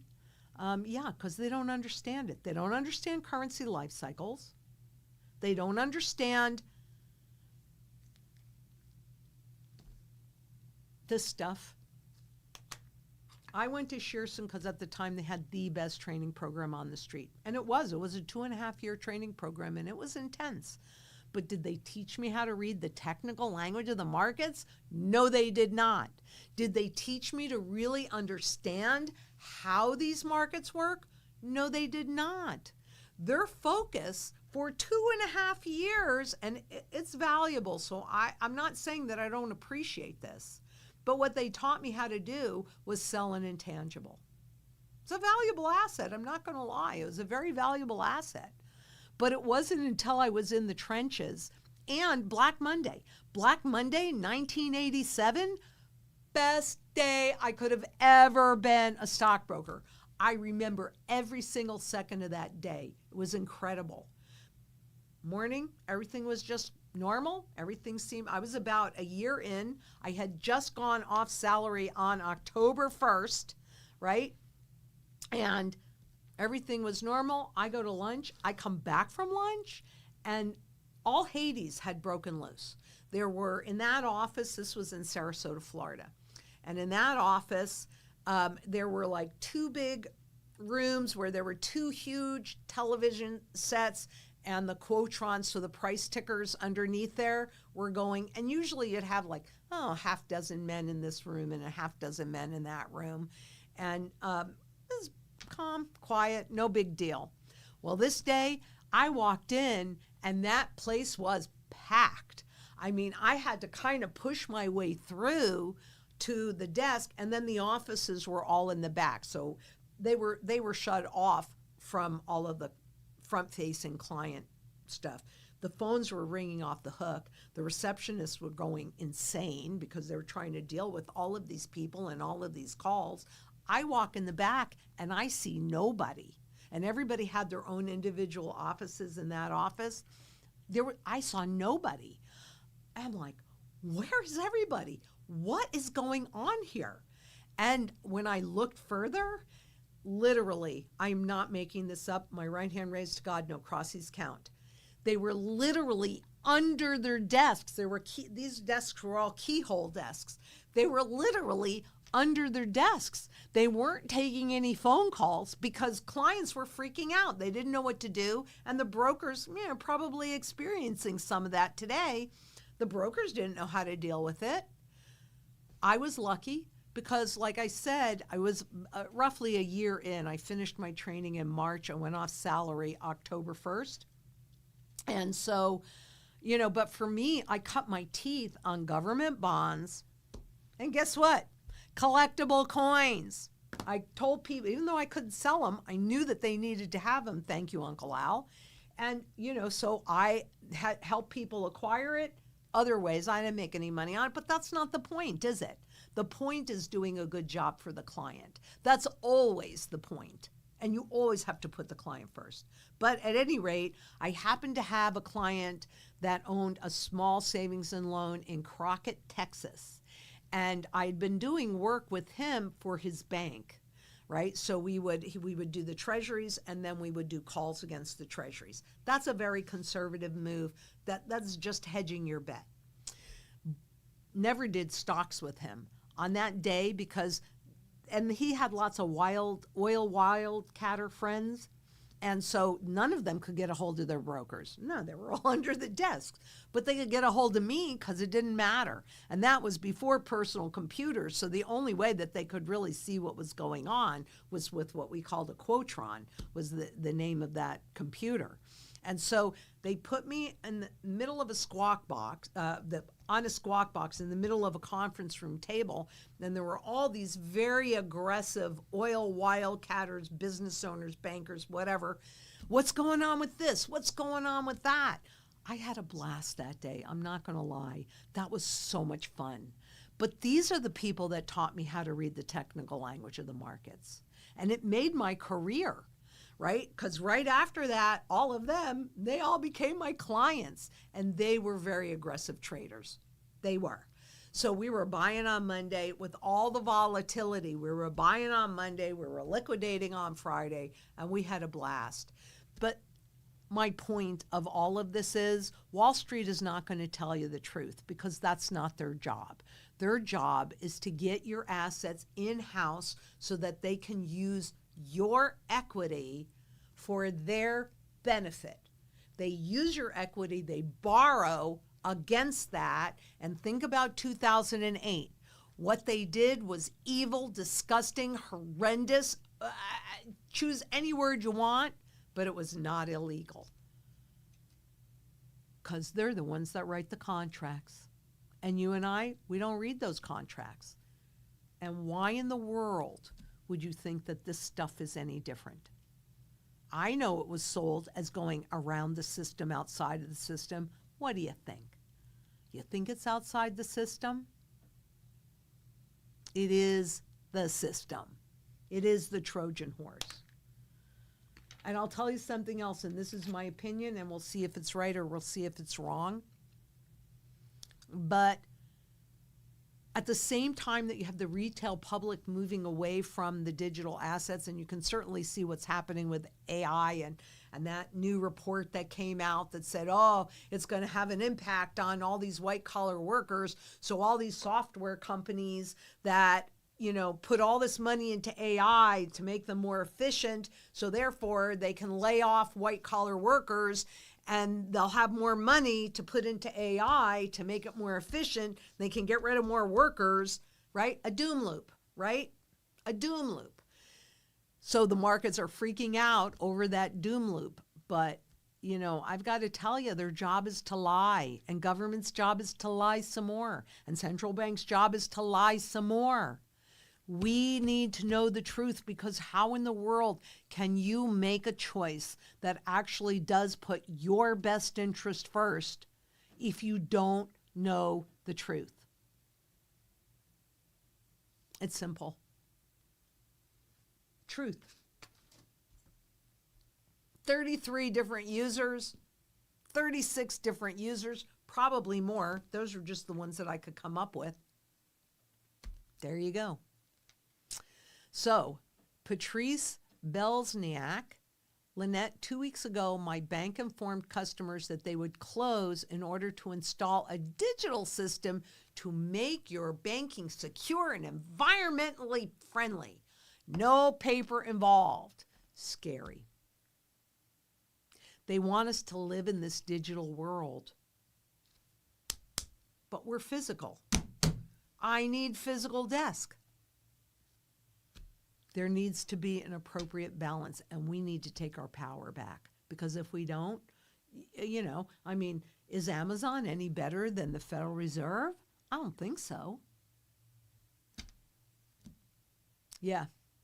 And thank you for sharing. And anybody else that has those experiences, please let us know. And I even wonder if we shouldn't crop that and give it to Ashley so she can if you don't mind, we'll just take her name off, right? So, because people need to know that this is happening. And yeah, things happen for sure. Okay, and Randy McCoy 974 asks, Lynette, when revaluation comes, what will be the per ounce price on gold and silver? Your best guess. It depends. If they did it today, it would probably be somewhere between maybe $36,000 and $40 if they were just doing a global reset. If it were in the U.S. today, in order to deal with all that debt, it'd have to be somewhere around $135,000. In reality, because we are not ready for that yet, it depends on how much more debt is grown. But when we look at other countries that have gone through this, like Venezuela, Zimbabwe, but I'm pretty sure that the first overnight reset that Zimbabwe did, it went up like 3,500%. Now, here's the other part of that, because we're looking at the shift from the paper markets to the digital declaring price, and we're looking at China pushing that agenda, which I like a lot. But that would also mean that gold, spot silver would be moving toward whatever that number is ultimately going to be. So it would not be, maybe it would be 3,500 from now. I mean, I don't know, because the only tool that they have is more debt and more money printing. They're between a rock and a hard place. So even to see it at 3 trillion, just like my little 10 trillion, wherever that happens to be, my little $10 trillion Zimbabwe note that I show you guys all the time. Here, this is 500 million. Yeah, bolivars, 500 million. You know what I can buy with this bolivar? These 500 million bolivars? Nothing. Not one flippin' thing. So don't be blinded by numbers. That's not the part that matters, other than the opportunity to pay off that fixed rate debt. That's what we do, that first overnight revaluation. That's the goal. That's what we've set up our exit strategy to perform. Hopefully we've done a good job. We're doing our best, I can tell you that. And Mr. Rick Steady 77 asks, should I sell silver and gold to get out of debt and start stacking all over, or just keep the silver and gold and pay off the debt a little at a time? So is that debt fixed rate or is it variable? If it's fixed rate, just keep doing the minimum, because and make sure you have the gold, because that gold will pay it off, boom, like that. And what might take, 10 ounces today might take a quarter of an ounce then. I don't know.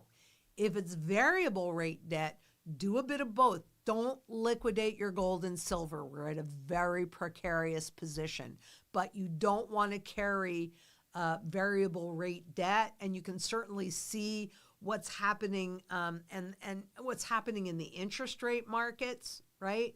Now, I do think it would be a lovely thought for if they can cap the interest rates that they're talking about, but I honestly don't think that can happen. The lobbying is too great, and yeah, that would really that would wreck a lot. That would wreak a whole lot of havoc in all of the markets. So you want to keep your gold and silver and keep stacking in all different levels. Variable rate debt, you want to get out of as quickly as you can. Just get rid of it. Fixed rate debt, that's part of the strategy. So don't get rid of that. Keep your gold and silver. And Marty P7233 asks, as metal prices rise, what would you suggest for new stackers? Fractional gold or silver? What I suggest really strongly is that you give us a call so that we can have that conversation about what your goals are and what your circumstances are and how much you currently have to work with. But it's really mostly those two front pieces. You set up a strategy. It might very well be because you need a barterable portfolio, right? So going into barterable gold and silver, can you see? I think this is a 2.5. Yeah, it's my Indian. So that's a $2.50 coin. Here's one as little as a 20th of an ounce. So you're going to need both. You need both gold and you need both silver. But buy it with intention. What are you trying to accomplish? What is your current standard of living? What fiat money wealth have you managed to accumulate that you want to maintain inside the system, or you have to maintain inside the system?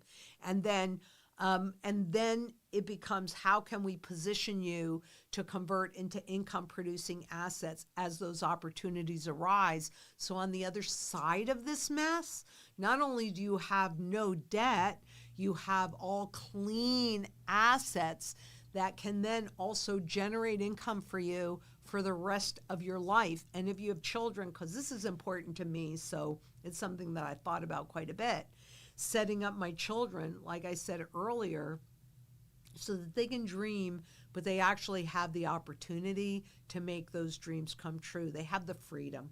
And that's really what gold and silver give you. They give you that freedom. And if you have the rest of those pieces, surety and food, water, energy, security, barterability, wealth preservation, community, and shelter, then you can weather this storm in a reasonable way, and we can influence the next monetary system. You can. I'm looking right at you. You can actually do this. Not alone, but together. Yes, you can. And so can I. We can together. And we are in this together. And this is a big battle for the future. There is no more important battle than this. Because of what they have in mind for us, you will own nothing. But I'm very certain you will not be happy with that. Pretty sure it's kind of rough in the feudal times. That's where they want to take us again. I say no. I say absolutely no. So you want both, but call us so that it's an educated choice. And Chicken Shoes 7704 says, I'm on disability and was wondering how to find silver or gold at a cheap price. Metals are very expensive, just trying to keep my head above water. And God bless you for all you do. And God bless you too. And so in these kinds of circumstances, again, I go back to, look in your drawers, in your cabinets. Maybe you have sterling silver. And that's a really great way to accumulate. Or the junk silver selling at stupid prices. This is a time to buy it because it's still silver at its base.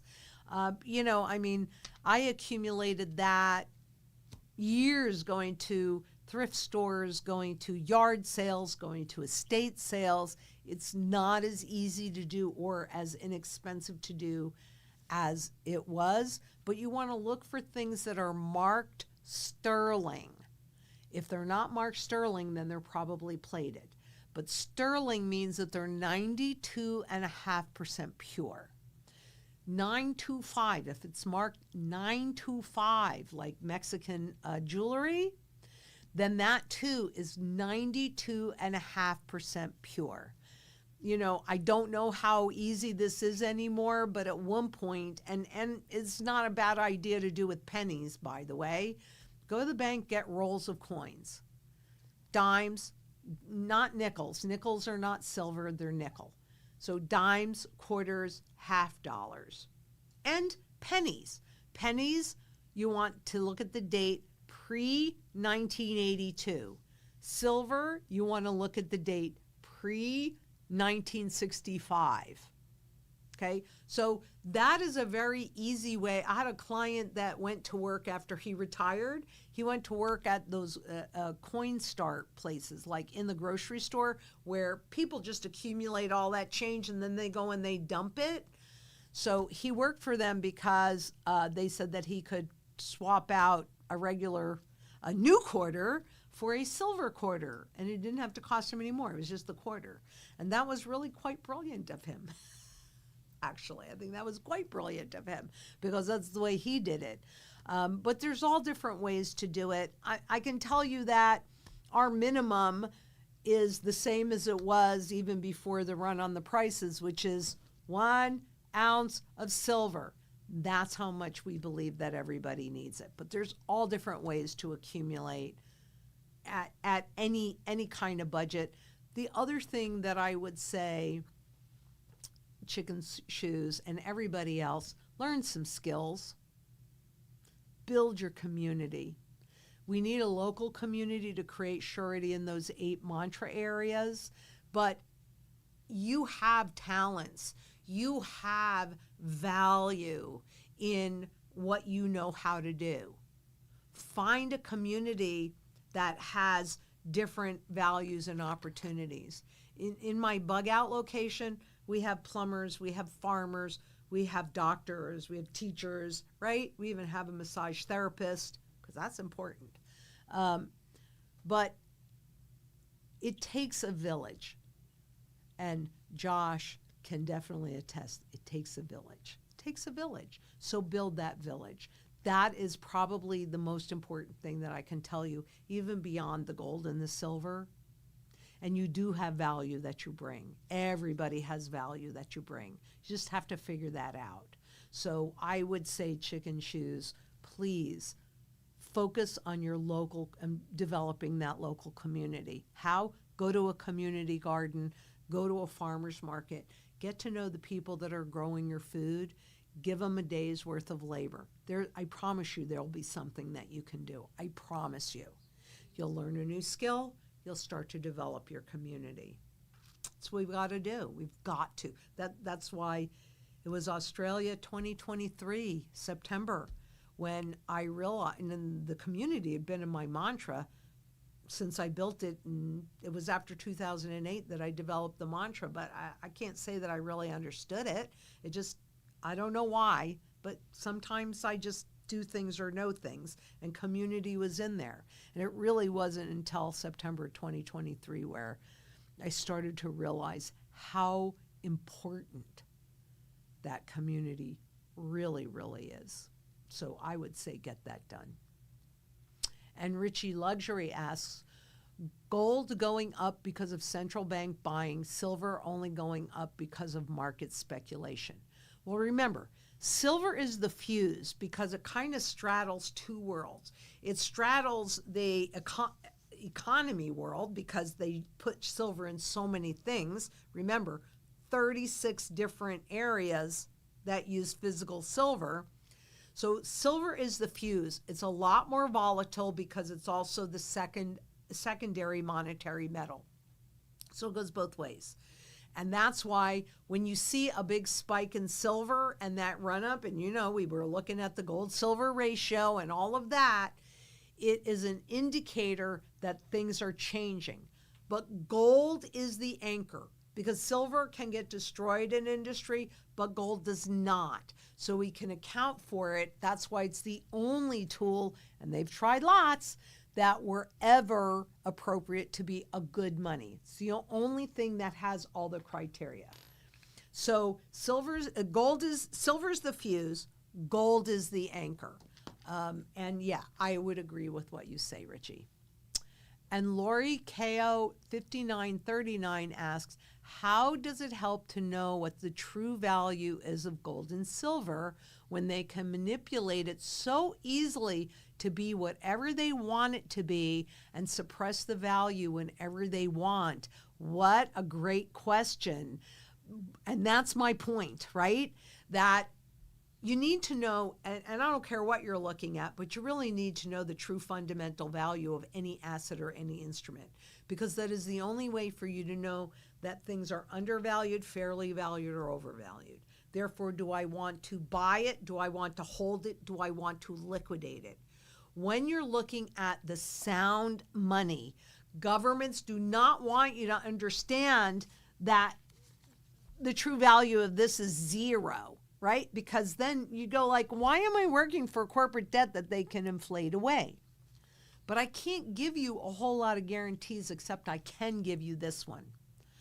100% of the time, at some point, all assets go to their fundamental value. Period.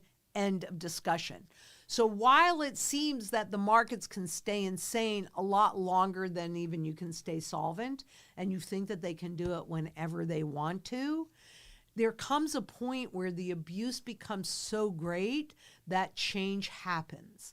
And that's what's happening. And that's why I was so excited to, when I started to get into that question about what's happening with China and the physical markets. All that is confirmation of what started to happen a year ago in January. So no, they've got a lot of tools, but all of those tools require confidence, and that's what's going away. And that's really why you're seeing the prices spike in both those spot gold and spot silver contracts. So yeah, any Ponzi scheme, it's built on confidence. And when that confidence goes away, so does the Ponzi scheme. And what we're witnessing and experiencing right now, that started a year ago in January, is that transition into a true supply and demand market. So that's why you always want to know how much something is really worth, because otherwise, there's my $10 trillion, here's a Vietnam, a $200,000 dong, 200,000 dong rather. This is 1 million bolivars. The numbers mean nothing. It's what you can do with them. And what's the difference between this and this? There is no difference. There's absolutely zero difference, except for the fact that you'll work for this. You'll play with this. But this is just a tool to rob you of your wealth and your time, because you're working for less and less and less, even though you don't realize it, but that's the inflation. That's what they cannot do with this or this. And it's only because of all of those demand dynamics. So don't be discouraged, Lori. Don't be discouraged. Learn to identify it, because we're going to use it through this whole entire trend cycle. And I can guarantee you, I cannot give you a lot of guarantees. I can guarantee you I'll show up and do the work. I can guarantee you that at some point, these will go to their full fundamental value, and they'll go past it, because that's what always happens. Always, 100% of the time. I just can't tell you it's going to be Tuesday morning at 8:35. But it doesn't matter. This is the opportunity to continue to accumulate, because we are moving into a new system. So do we have any other questions? Oop, okay. Yep, we do. Okay. Oh, okay. No, the other way. There we go. Bernito 128. Hello, Lynette. Thank you for sharing all of this information. Can you please explain what you mean when you're talking about higher highs and lower lows? Are you referring to the spot price? Yeah, but that's true for whether it's stocks or bonds, interest rates, whatever. And when you see, nothing goes straight up, nothing goes straight down. You always have to have bouncing along the way. And so in a positive chart, then you see higher and higher lows. And if you keep getting higher and higher lows, I can guarantee you're going to get higher highs, and vice versa. And this is what's been true with interest rates and also with purchasing power. What you keep getting is lower and lower highs. You're going to get bouncing along the way, but a negative trend is when you get lower and lower highs. And I can give you this guarantee. As long as you keep getting lower and lower highs, you will get lower lows. So with the manipulation in the markets, they can postpone things looking like this or that or the other thing. But that's how you know, are you in a positive trend or a negative trend? And then on top of that, how much is this asset really worth? Because if you look at the charts on the gold and the silver, and I could, if you want to, just let Tom know and he'll let me know, but I could easily do a technical lesson, and maybe we should just do some and have them in an archive, right? Or in a all of these different cup formations, the higher and higher lows, all of that. We'll do a little series of them that we'll hold on the YouTube channel in the what's that called? Group? In a playlist. So we'll do that so you can see it. But yes, I'm referring to not just the spot price of gold and silver, but that refers to everything.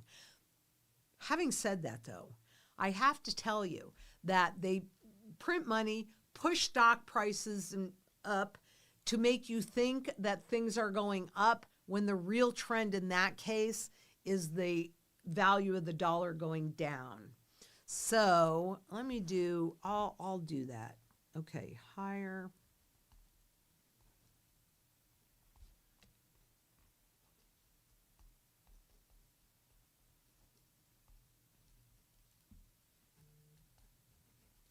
Okay, because once you understand this and the technical meaning of this, then you can start to make choices independent. And that's really what I want. I mean, I appreciate you being here, and I want everybody to be here so they can make educated choices that puts their best interests first. But I also am trying to help you become more knowledgeable and independent, so that if some talking head over here says blah, blah, blah, blah, blah, you know if it's the truth or a lie. A lot of what I do is I read their documents, and then I listen to what they say on air, and then I watch what they do. And when it's not congruent, when they're doing something the opposite of what they're saying, which they do all the time, they don't want you to buy gold. At the same time, they're buying gold at record levels, right? So thank you, Daddy. Do what I say and not what I do. I listen to what they say. I watch what they do, and that tells me, is this true or is it a lie? Is it about positioning us? And what is the meaning of that? So it's pretty simple, but well, I'll do that. And then maybe that can help you see it and understand it a little bit better, because I really do want to give you the tools. You can hold my toes to the fire. I'm not afraid of that. So, and Roxas Stormcrow asks, Lynette, but money does not evaporate. It goes from one place to another. Someone has been filled pilfering the American trust and funneling it outside of our country for decades now. Well, okay, that's not entirely true. Can you pull up the purchasing power chart, please, from the Federal Reserve? It is wealth never disappears. It just shifts location from one person to the other. But when you're looking at money, if it is sound money with broad demand and limited supply, yeah, you're right. But when it's declared money, I mean, think about it. Both of these things have a face value of $20. Well, what can you buy with this $20? But how much do you have to pay for this $20? You see what I'm saying? And what you're looking at here is the Federal Reserve Education Department purchasing power of the consumer dollar. And can you see on that left-hand axis that it's zero? So the stock market can go, that's why my $10 trillion Zimbabwe note means nothing. It doesn't matter how many zeros there are, and that is what we refer to as money, but it's fiat money. And yeah, that is a wealth transfer mechanism from the public to the corporations, not necessarily outside of this country. It's just from the many, the public, to the few, the bankers, the business owners. And I'm saying that that's not okay with me. But if you have no tool to hold anybody's toes to the fire, they can do any darn thing they want, and you have no recourse, which is why it's so critically important for you to have a sound money foundation and be inside of community. So you have to ask yourself if this is okay with you, because the fiat money, they want this inflation at a rate low enough that you don't change your habits, that you still spend and you just take on more debt to try and maintain your standard of living. That is not okay with me, and that's a big fat lie. This is a lie. It's a lie. This is the truth. And holding this, because you're holding your purchasing power, they can't do it with that chart that you just saw from the Federal Reserve on gold. That's why you see the spot market even at 5,000. I mean, why isn't it at 248 or at 20 bucks? They can create all the gold and silver that does not nor ever will exist. Why isn't it still at 20 bucks? Because they can only hide the lie for so long. That's why. So I think that's a great thought, because it's not money does. Fiat money, it does evaporate. That's what inflation is. It does evaporate. Sound money, you are correct. It does not evaporate. But overall wealth does not go away. It just shifts location. And what do you have in terms of wealth but your time and your labor? And there are all sorts of forms of wealth. And that's what we have to be developing. And we've got, there's more coming. Just bear with me on that. But I'm going to show you that soon. And Lovebugs 6190. Do you have a video on what or how you started your homestead or sustainable property or living? I'm late, but I'm trying to start making my family a community to be able to survive on our own. Actually, I just went through all of my old pictures, so we are going to be coming out with that. But we have more on the horizon to help you, love bugs. I promise. And if you have any questions in the meantime, just email us in, and in the subject this is a question for Morgan, and we'll get it to the right person, the farm managers. And we also have this coming weekend our new team members that are going up to the bug out location, and we're going to be showing there's a lot to do up there, so growing and what have you. So I will be showing you all of this, and yeah, you'll be seeing some parts from when I first bought this property, because I documented a lot of that. But we'll show you in real time how to do stuff, because I didn't know what I was doing, but we do now. Okie doke. So this is it for today, but I'm going to talk to you a little bit again, because I think Tom is doing something or other, and it's an outro for Brunch and Learn with Lynette in New Zealand, and I'm really excited to do this, because when I tell you it's going to be really small, you are all going to have one-on-one time with me. It's not exactly one-on-one, but it's kind of one-on-one, because there's going to be a very, very limited amount of people there. So, before we wrap up, and in case you missed it earlier, for those that joined us later, I just want to remind you that I will be in Auckland on Saturday, March 28th, for Brunch and Learn with Lynette, and just a few small people at a limited seat gathering, Bring your questions. This is not a conference, not a big hard place where you'd have like 1,000 people around me, which is typically what happens at those. No, I wanted this. I want to meet you guys. I want to have a conversation with you. So we will let you know where they are, but tickets go live on Thursday. And let's see, where are we? Oh, it starts at 10:30 and the program begins at 11. So we'll start with a meet and greet, and then we'll get into it on a very small and intimate basis. And I can't wait. That's my favorite, to do that. So Thursday, early registration rate will be available for 1 week, because I know we're doing all of this kind of later than we should. But for those who wish to reserve their seats at the preferred rate, you can save that link below, or you can scan the QR code. So there you go. Okay. When registration opens, and I'm excited. You know, I love Australia. I love New Zealand. I don't love the politics, but I don't love the politics here either.